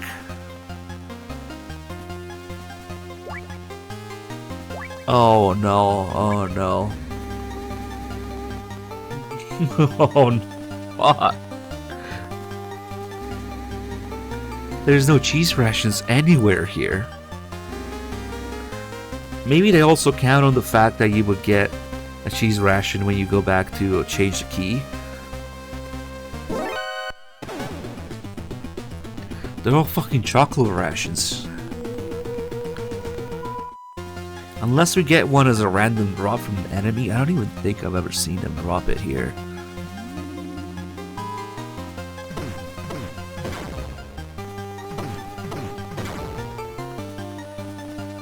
Fuck. Yeah, fuck that snake. We had to go back for the fucking cheese ration. Damn. Damn.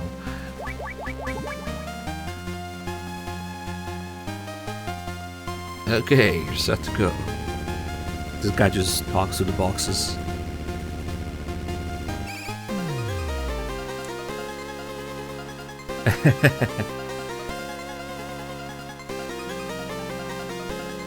Okay, well, at least it shouldn't be too hard to find one. Might even be this one. Nope, of course not.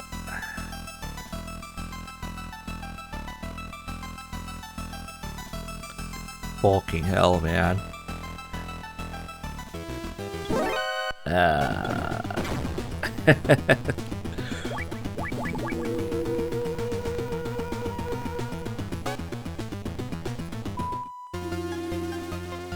um, here maybe?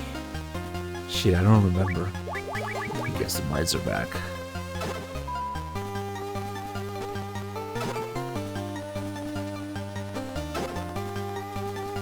No, it's another chocolate one. Fuck. Man, I deserve that.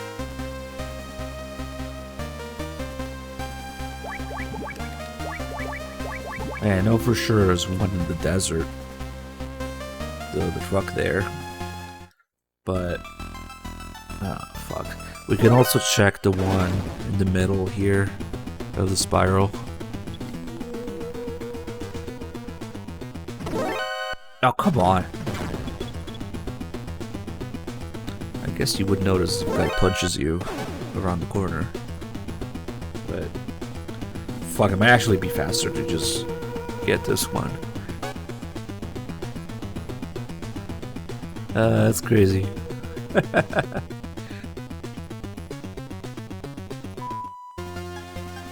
Yeah, fuck that snake. It ruined everything.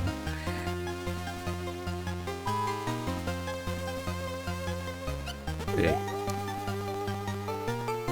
This truck has one for sure. You know what? I'm in a hurry. There it is. Cheese ration. Precious. Cheese ration.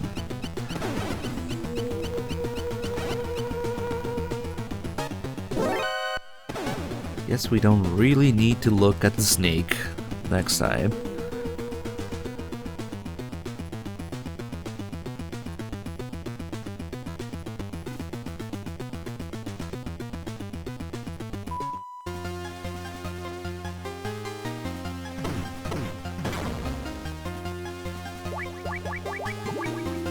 Oh man. Okay, now we gotta go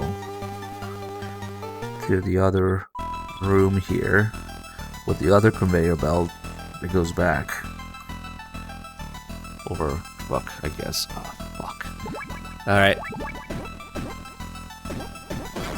Ooh, we got him without him alerting. These fucking bullets only go so far. But then the next guy saw me. Okay. This is where you're getting patient. Because we shouldn't even be here right now. Yeah, man. I think it's here. There we go.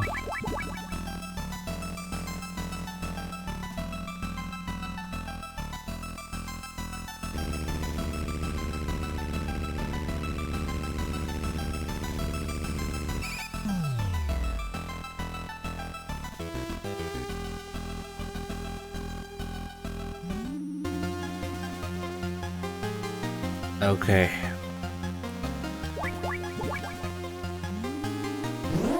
Not okay. Maybe okay. Alright, now we can actually go there. And ooh, there were actually carries through the loading screen.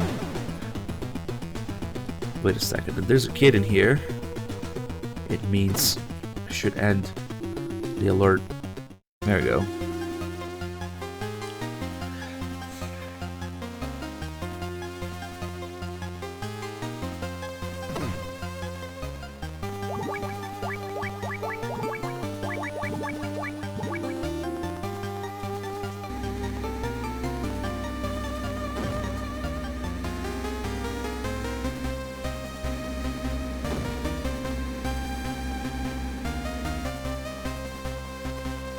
Yeah, you really have the potential to get stuck and go in circles and backtrack a lot to get the items you need.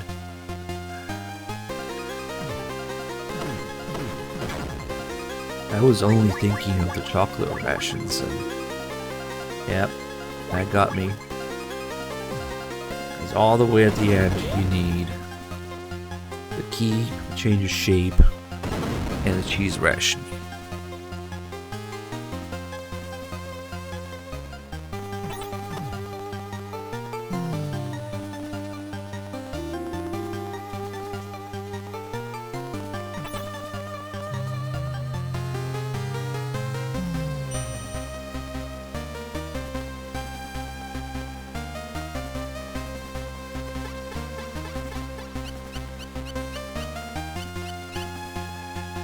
Alright, part 9.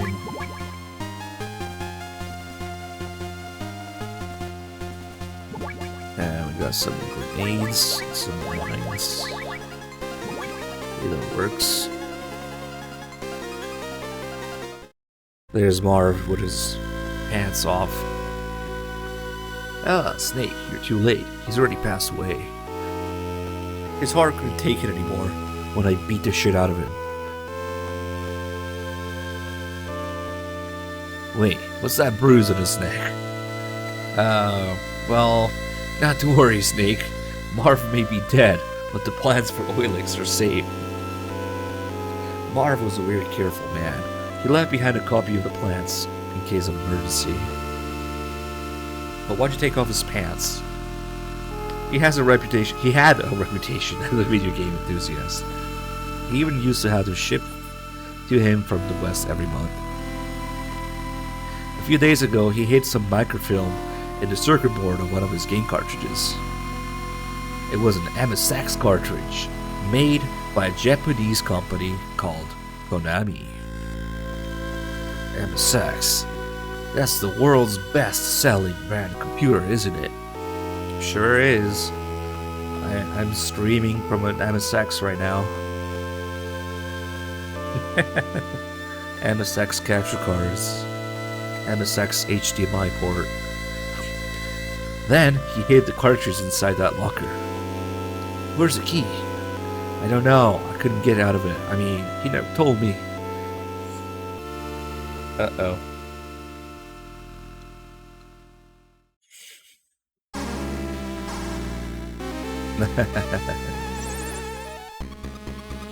Snake, you're in danger. Holly, what's wrong? Snake, it's Matnar. I thought there was something strange about him, so I had the agency check him out. After he was rescued from outer heaven, apparently things didn't go well for him. His radical theories were rejected in the West. He was dismissed as a madman and shut out from the scientific community. And as time went on, he was forgotten. Matnar wasn't exactly happy with the scientific community either. He must have been searching for some way to get back at him. That's when Zanzibar Land talked him into becoming a double agent. He'd use his status as a scientist to feed technological secrets from the East and West to Zanzibar Land. And Dr. Marv's disappearance? Right, the timing is too perfect. Matnar must have given them every detail of Marv's itinerary in the US. Matnar was after Oilix all along. That's why he wanted to go to America with Marv. I'm afraid you got me, Snake. I gave up everything to be a part of your world. Even the country I was born and raised in. I was born in a small village, but your world had nothing but contempt and abuse for me. I just wanted to finish Metal Gear. It is the culmination of all of my life's work in robotology. But your politicians were only interested in nonsense like SDI, nudes, and brain bombs. I passed on the scientific secrets of East and West of Zanzibar Land. And in return, they aided me in my efforts to improve Metal Gear. Not finished Metal Gear. I just wanted to finish Metal Gear. Solid. V. The Phantom Pain. But I couldn't. Matnar, you killed Dr. Marv?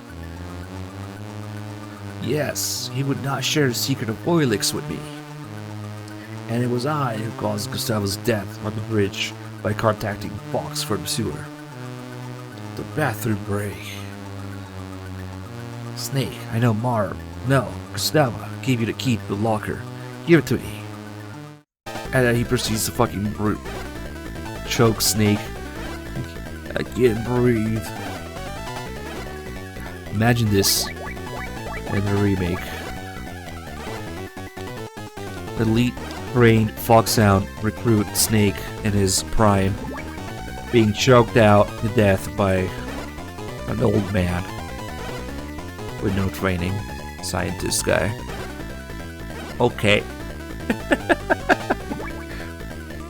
Getting overpowered, yeah. What should I do? Adversity only makes a human feel stronger. Thank you. Is this a boss fight with Castler? Talk about now, huh? Okay. I bet Campbell has a different frequency. I'm changing the frequency for our communications. Nobody gives a shit. I never being choked by Madnar. Oh god, it's so fucking funny.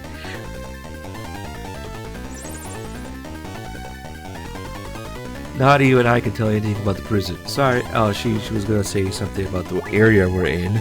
Not the guy who's fucking strangling me. Okay, so we just put down some mines and turn him around so that he gets hit. Or you can chase some grenades around.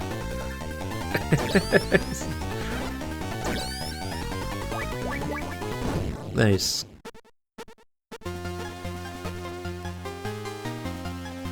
And now, guess what? He's not dead. He gets up and leaves. But yeah, right now we would be stuck trying to open this locker here.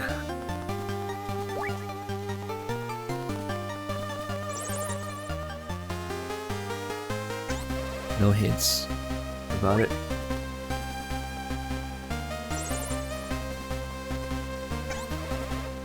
But yeah, that's... Eventually, I guess you figure out you have to change the shape of the key. So if we didn't do this before, we would have to go all the way back again. But yeah, here we go. And if we didn't have this ration, we would have to go all the way back again. Hold on, let's not equip it yet. Let's take a little peek inside. Oh shit! It's the highly poisonous Zanzibar hamster.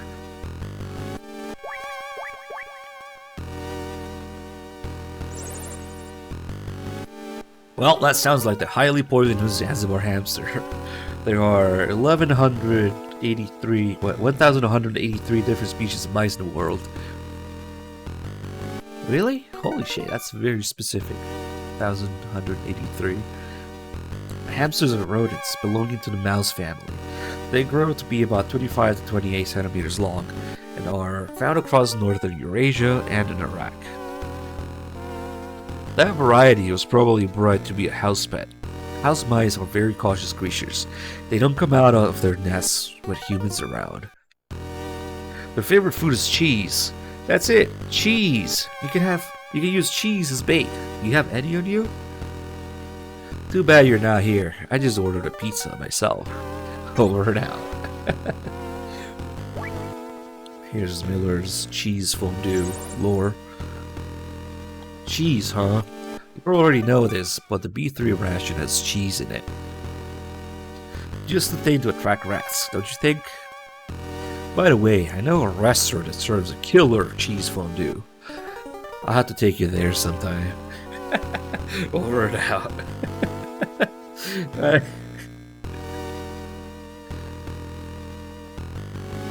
Going to the restaurant with Miller, some cheese fondue. Okay.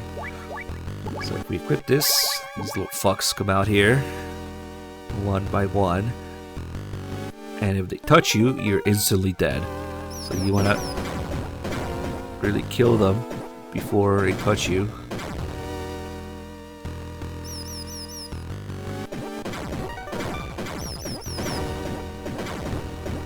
The highly poisonous Zanzibar hamster, which really acts like a venomous thing, but I guess you can't really blame them because they're the same word in Japanese.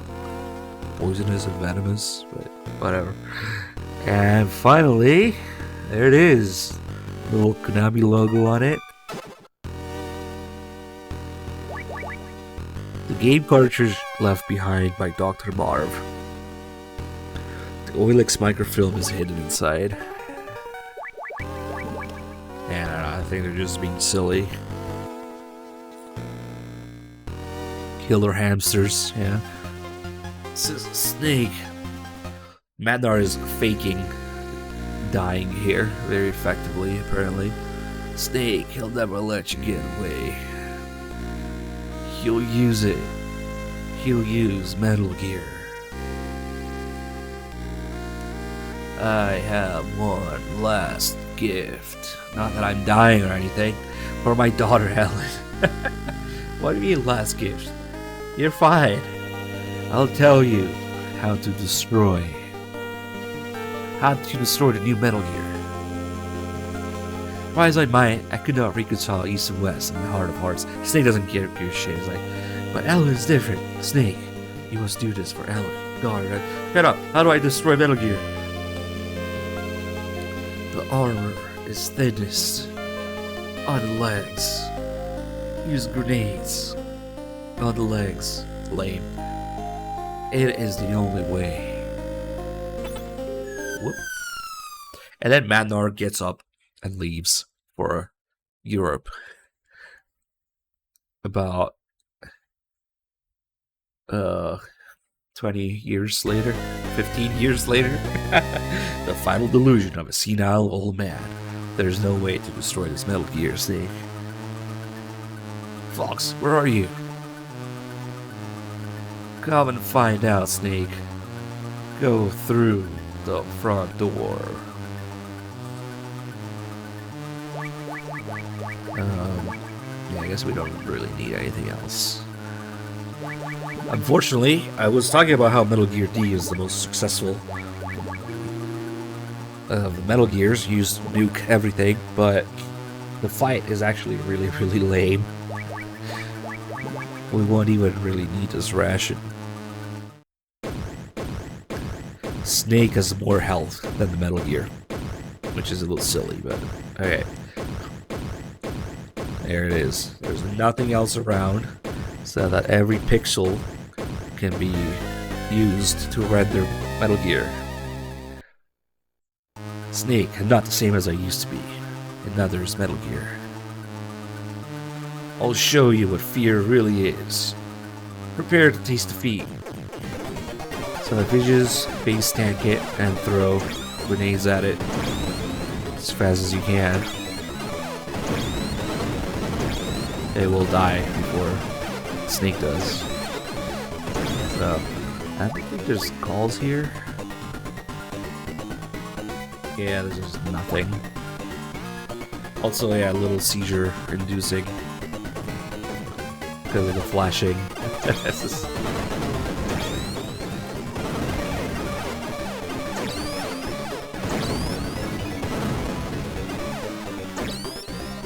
There we go.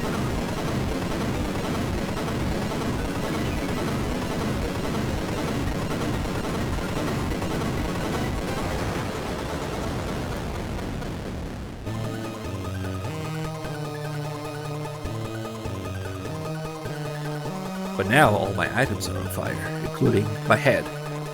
The cartridge is mine, Snake. Burn in hell.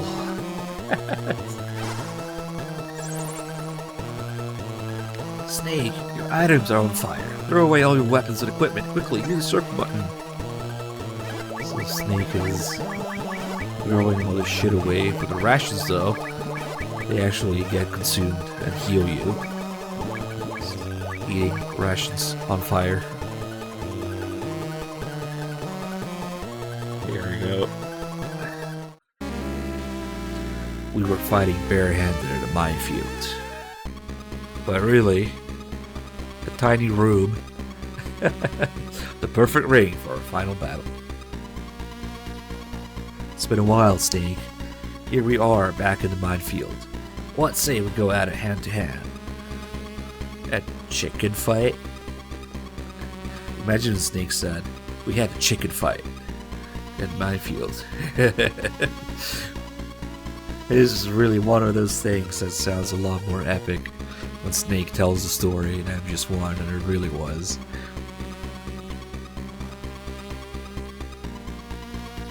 The two greatest rivals in Foxhound. I've been waiting for this moment for a long time. Fox, I'll beat some sense back into you. Snake, it's time for you to learn why they call me Fox. Alright. Really, by how they talk about him, he should kill you like 1 or 2 punches for it to be worth it. Gray Fox, real name Frank Yeager, former member of Foxhound. He was the last man to hold the title of Fox in the Big Boss era, decorated 5 times. Yeah, I know all about how good he is, better than anyone else. I fought with him.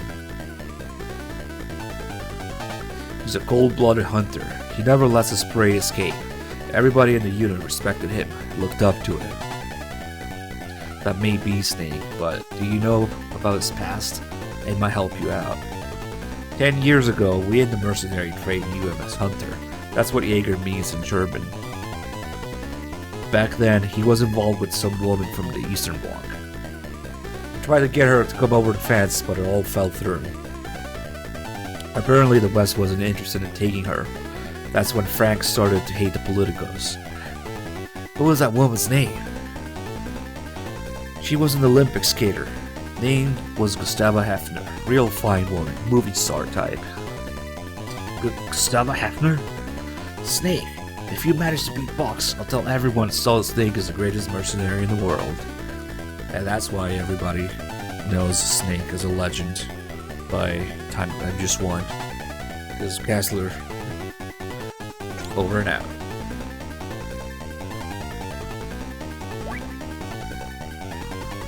Hey Miller, look, it's Null. Finally, we can leave all that crap in San Geronimo behind. Yeah, he doesn't talk about it. Yeah, he just runs in circles until you punch him in the face. And I repeat.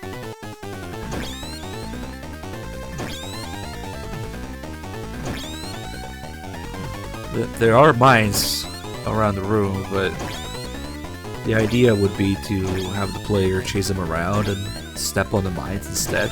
But the mines also damage him, so like he fucking dies from the mines too.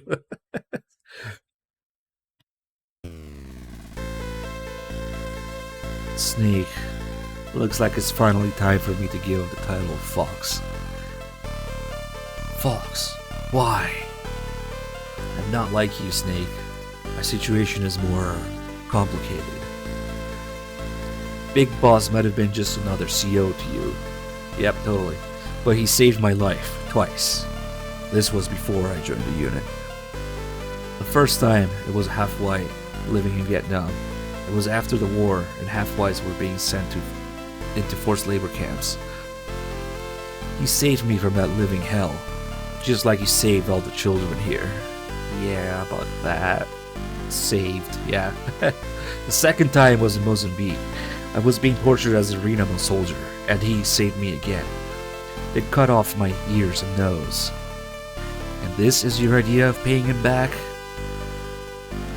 No, you got it wrong. I hate war, but just like all the kids here, I need it. Wait, no, that's not what he said. I fucked it up. He said, I hate war, but it's just like all the kids here, but I need it. Not that the kids need it. He needs it. War is all we know. We can't make it in the normal world. We need the battlefield to survive. See, this is kind of like where this concept gets introduced. That with Gray Fox, and then Big Boss explaining it to Snake, and then Snake trying to deny it for himself, that he can only find meaning on the battlefield. That his life, he questions his life, whether he's anything more than a killer, if he can find meaning doing anything else. It starts here with Gray Fox introducing this concept, and we'll see Big Boss talk about it, and Snake being a little naive about it at first. Big Boss gives us a place to fight. Conflict is in our blood. We can't deny it. I was born on the battlefield, and I'll die on the battlefield. All I can do is fight, Snake. All I can do is fight.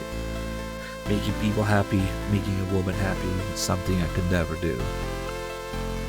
You mean? Guess I was always fated to die in action. Rest easy, Fox. I swear I won't turn out like you. Won't turn out like me. I'll have to remember that. Fight hard, Snake. Don't let your fans down. My fans? It was you, wasn't it? You were the voice on the radio. Call it payback for being so selfish. See you on the other side, Snake. You won't be alone, Frank. Gustava's waiting for you because you fucking killed her.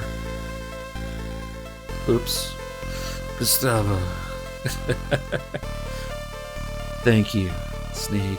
I always thought it's funny how Snake's trying to comfort him, knowing that Gustava's gonna be there, when he's the one who killed her. Okay. Whoops.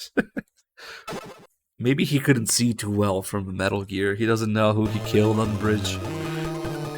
Over here, Snake. Watch out, Raiden is gonna appear out of nowhere.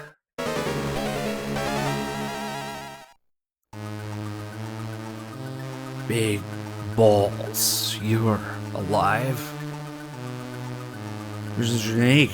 While there's Zanzibar alive, you come back to me. That would have explained everything, Snake. I came to get rid of the nightmares I've been having for the past 3 years. The nightmares never go away, Snake. You're on the battlefield. The second generation attention is all becomes part of you. What? Kiefer, you okay? Kiefer's fucking drunk again?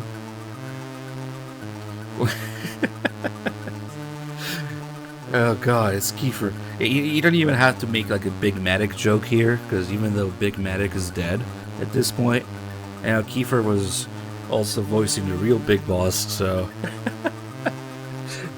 Damn it. Once you in the war, then it's tips again, you can their thrills. What? It doesn't mercenary thing you were to realize that, but you know. You care nothing for power, money, or even sex. The only thing that satisfies your cravings is Cuervo. All I've done is give you a place for it. I've given you a reason to live. Oh, fuck. I never would have made you for such a hypocrite, big slosh. You saw those children, didn't you? All alcoholic. Everyone is a victim of an alcoholic war somewhere of the world. And they'll be fine soldiers in the next war. Okay, stop fucking around. Start a war, fan its flames, create victims, then save them, train them, beat them back to the battlefield. It's a perfectly logical system. In this world of ours, conflict never ends, and neither does our purpose, ours on the cry. So there's plenty of job opportunities, is that what you're trying to say? On the battlefield, you and I are valuable commodities. We're back home, we're nothing but dead weight. If we're lucky, we might get the attention of some 2-bit journalism or cheap tabloid. You and I are doomed to remain here until we die like dogs on the battlefield. I've only got one fight left, to free myself from your grip, to rid myself of these Cuervo nightmares. Big Boss, I will defeat you. It doesn't matter who wins here, the boss's words. Our fight will continue. The loser will be liberated from the battlefield, and the winner will remain. And the survivor will live out the rest of his days as a soldier. Here's Snake trying to be a little maybe naive about it and escape it, thinking he could just do it.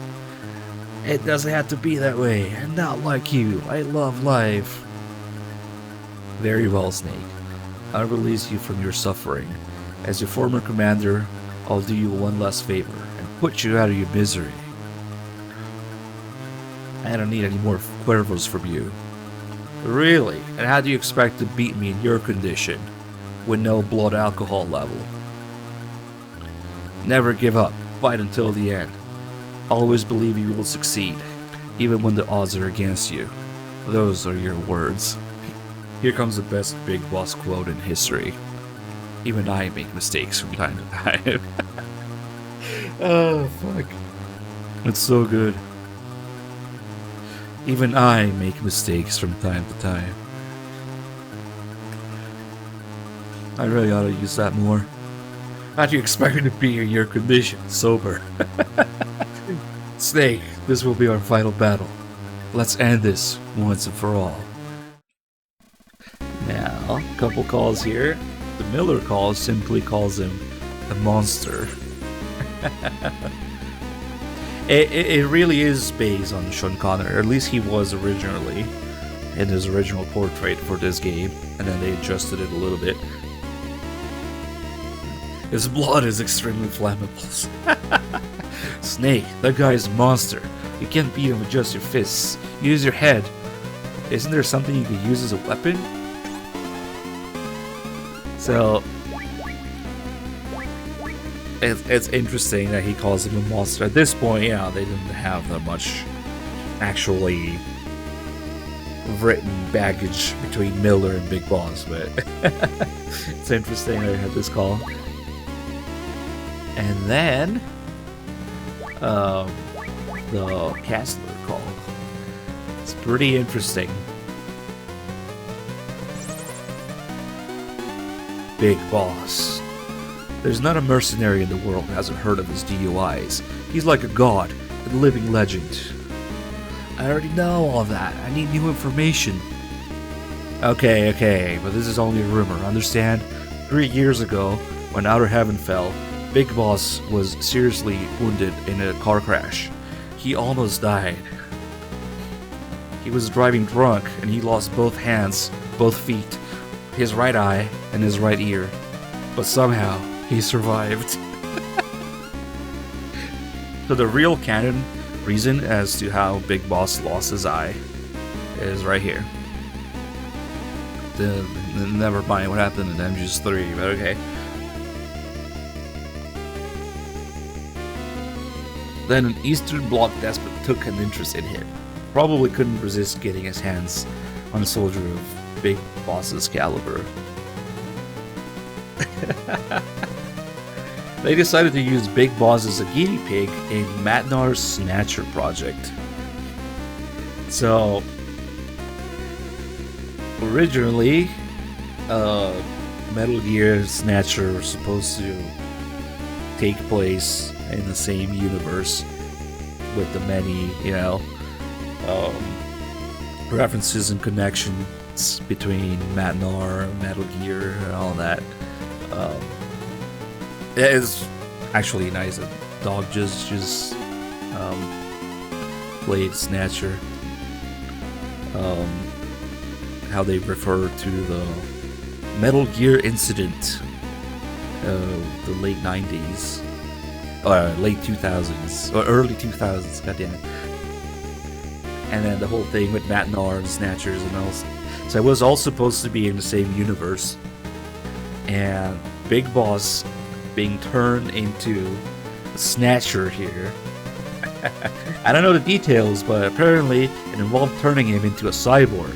Now he's half man, half machine. So the real reason that this was put here, because of Snake's Revenge, like I was talking about, this game's almost entire existence as to why it exists was because of Snake's Revenge being so bad that somebody asked Kojima to make a real Metal Gear sequel. So now they're poking fun at Snake's Revenge because in Snake's Revenge, Big Boss really is a cyborg.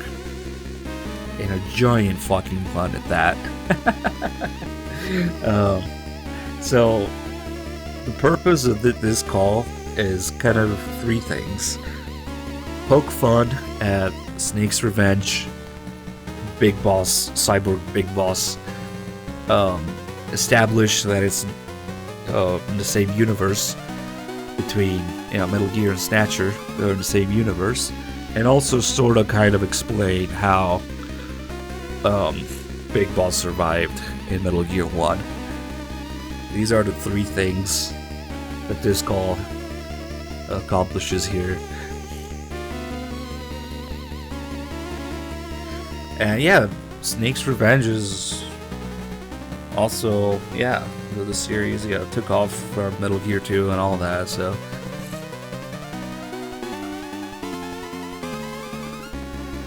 It wasn't really Kojima. Kojima was not involved at all with Snake's Revenge. He was at least a producer and supervisor and Poops. And it wasn't necessarily Kojima himself. As the story goes, one of his co-workers told him about Snake's Revenge and how shitty it is on the way to work. Alright, please, can we have a real Metal Gear sequel? So yeah, we want to thank Snake's Revenge. But if it's true, Snake, you're way out of your league.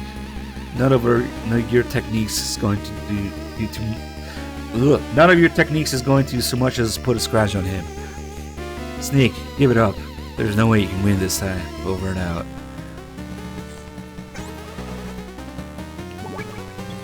Alright, well, we got a few things to grab here. Oh no, look, Keeper got drunk and puked all over the floor again. Damn it.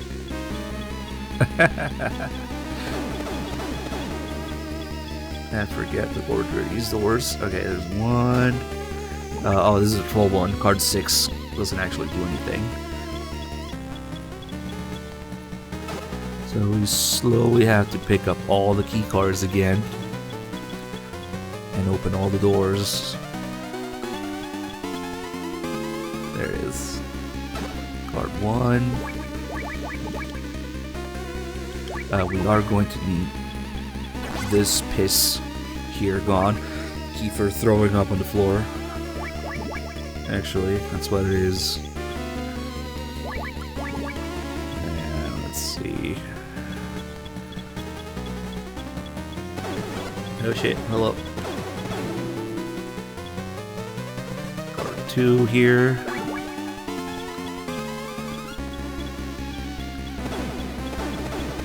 One day I will learn the order of these doors, but today is not that day.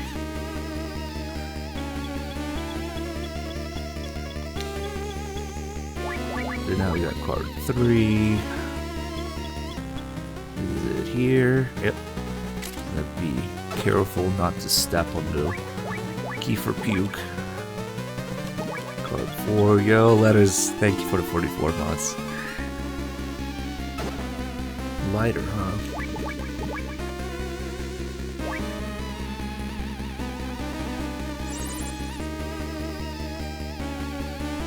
There should be a call about it. I think we need both. The lighter and the spray can.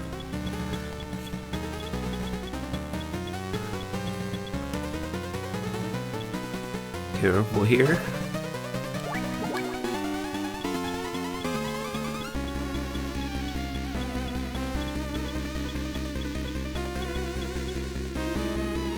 Oh wait, we already went in there. Oh, did I? Fuck, I don't remember. No, it's here. Yeah, now that we have both of these.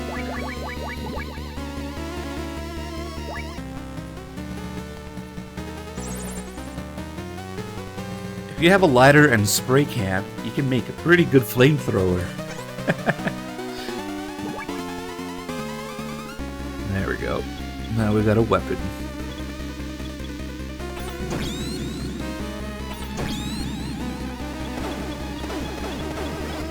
Ah, shit.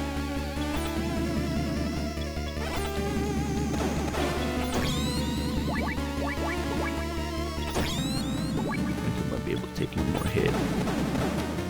And fuck it.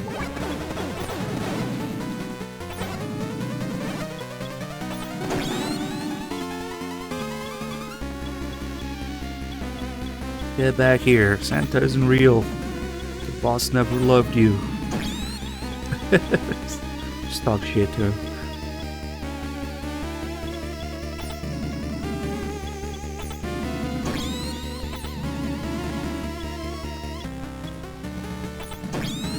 It's cool because the fire goes through these crates here. Spray some Cuervo on him and light it on fire. Oh, what the fuck? He's leaving.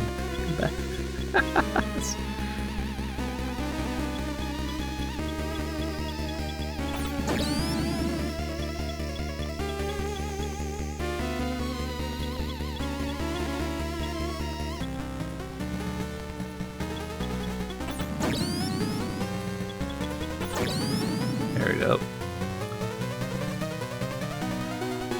Oh no, the Cuervo caught on fire. It's not over yet. It's not over yet. I'm not sure if Don's lures are really quiet or something is off here, but Zero, thank you for $50. Much appreciated.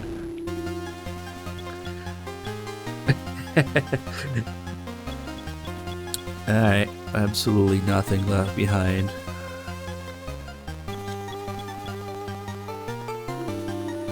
Here we go with the double sexist comments. It's okay, it's me, Snake. Holly. Did I scare you? Phew, that was a close one. Okay, speaking too slowly. So what's going on? What are you doing here? You said it yourself, stay alive, we'll meet again sometime. So I did. No, that wasn't Venom, that was Big Slosh. Venom died with some fucking rockets to the face. Big Boss, quote unquote, died with some fire to the face.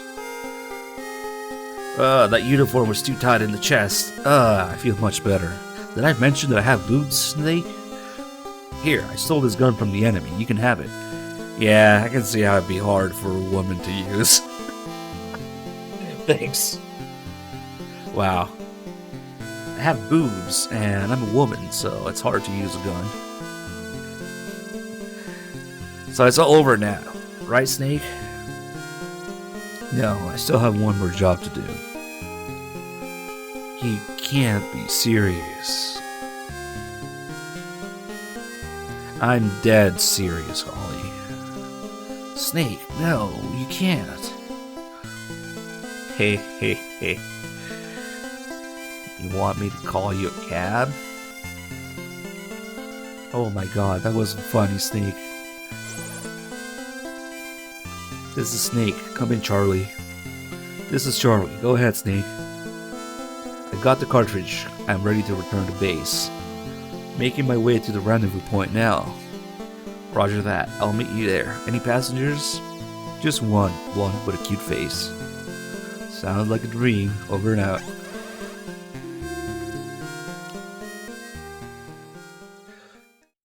Holly, we've got to run as fast as we can to the rendezvous point. Think you can keep up? Keep up? Is that a proposition, Snake? I'll take that as a yes. Why you gotta speak so slowly? Nice. Why can't we run like this fast the whole game? Don't go for the ration. Don't go for the ammo. Don't go for anything. Just actually, I have infinite ammo until the end.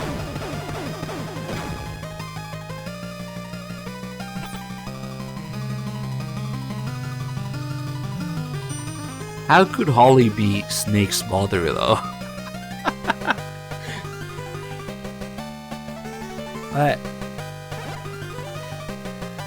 She wouldn't even be that old in MGS4. Like, MGS4 is only, what, 15 years after this. And Holly's probably in her 20s or some shit.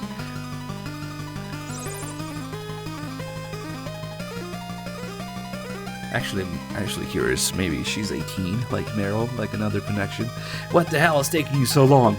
We're going to be here till Christmas. Accelerated aging. This is Charlie. I'm 10 kilometers from the rendezvous point. Hold tight a little bit longer. Over and out. Hurry.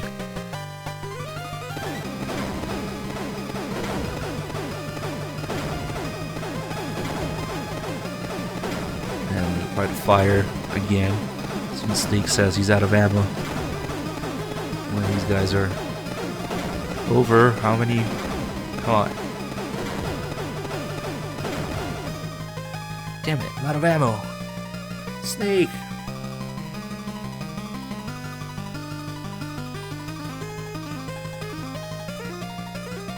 I don't know, maybe it's in a character bio somewhere, in a manual, in a guide or something. Yeah, she's probably older, but I wouldn't be surprised if she was 18, just as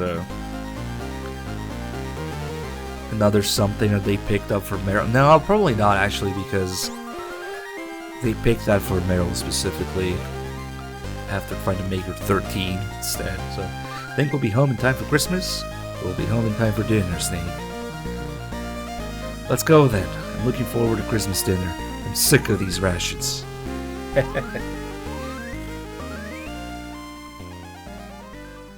Someone edit the wiki.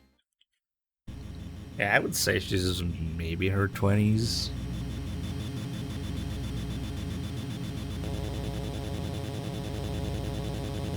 Alright, we only have so many pixels we can render, so this is the size of the credits.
Yeah, I'd actually like to check out the fan translation of it these days.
All right, here we go. Post credit conversation.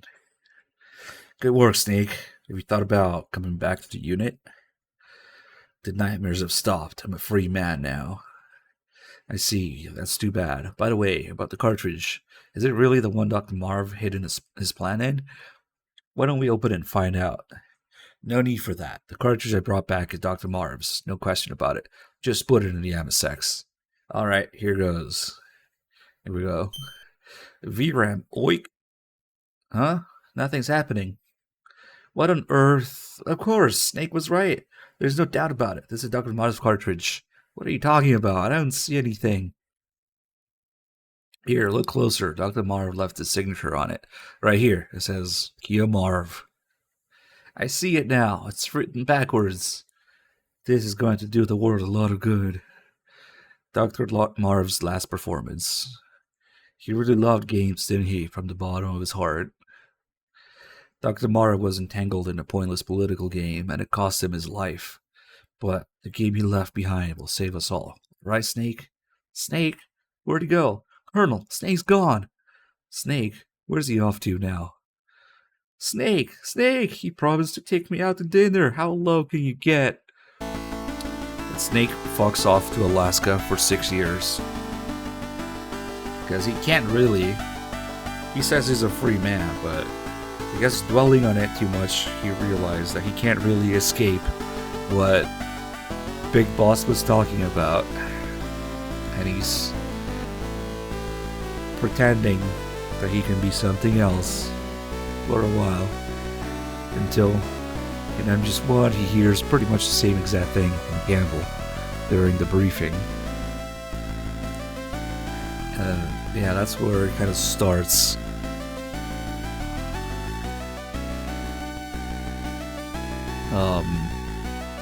Snake's character development, I guess, where he has to deal and realizing whether he can really only find meaning on the battlefield. And starts here with Big Boss's words, and then he goes into I'm just one, thinking that, telling everybody that you have to meddle with everybody, but then also slowly being changed by Meryl and all the shit in MGS1, and then turning into his MGS2 self by the end. I think that might be my favorite character development in the series. And for Snake, it's a matter of, you know, war and finding meaning on the battlefield, and healing, whatever he calls it. But according to MGS1's message, it could be anything that you feel you're confined to or bound to, or that your life is about, and you can't be anything else. MGS1 is pretty much about breaking away from that on a genetic level, at least not being tied to your genetic fate. That you, whatever you think that might be. For Snake, it's, you know, being a killer, finding meaning on the battlefield. But it could be anything. It could be, like Kojima says famously, trying not to be fat.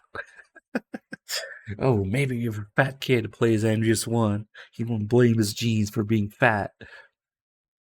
Anyway, let's go ahead and do that, so we can stop being fat, according to Kojima.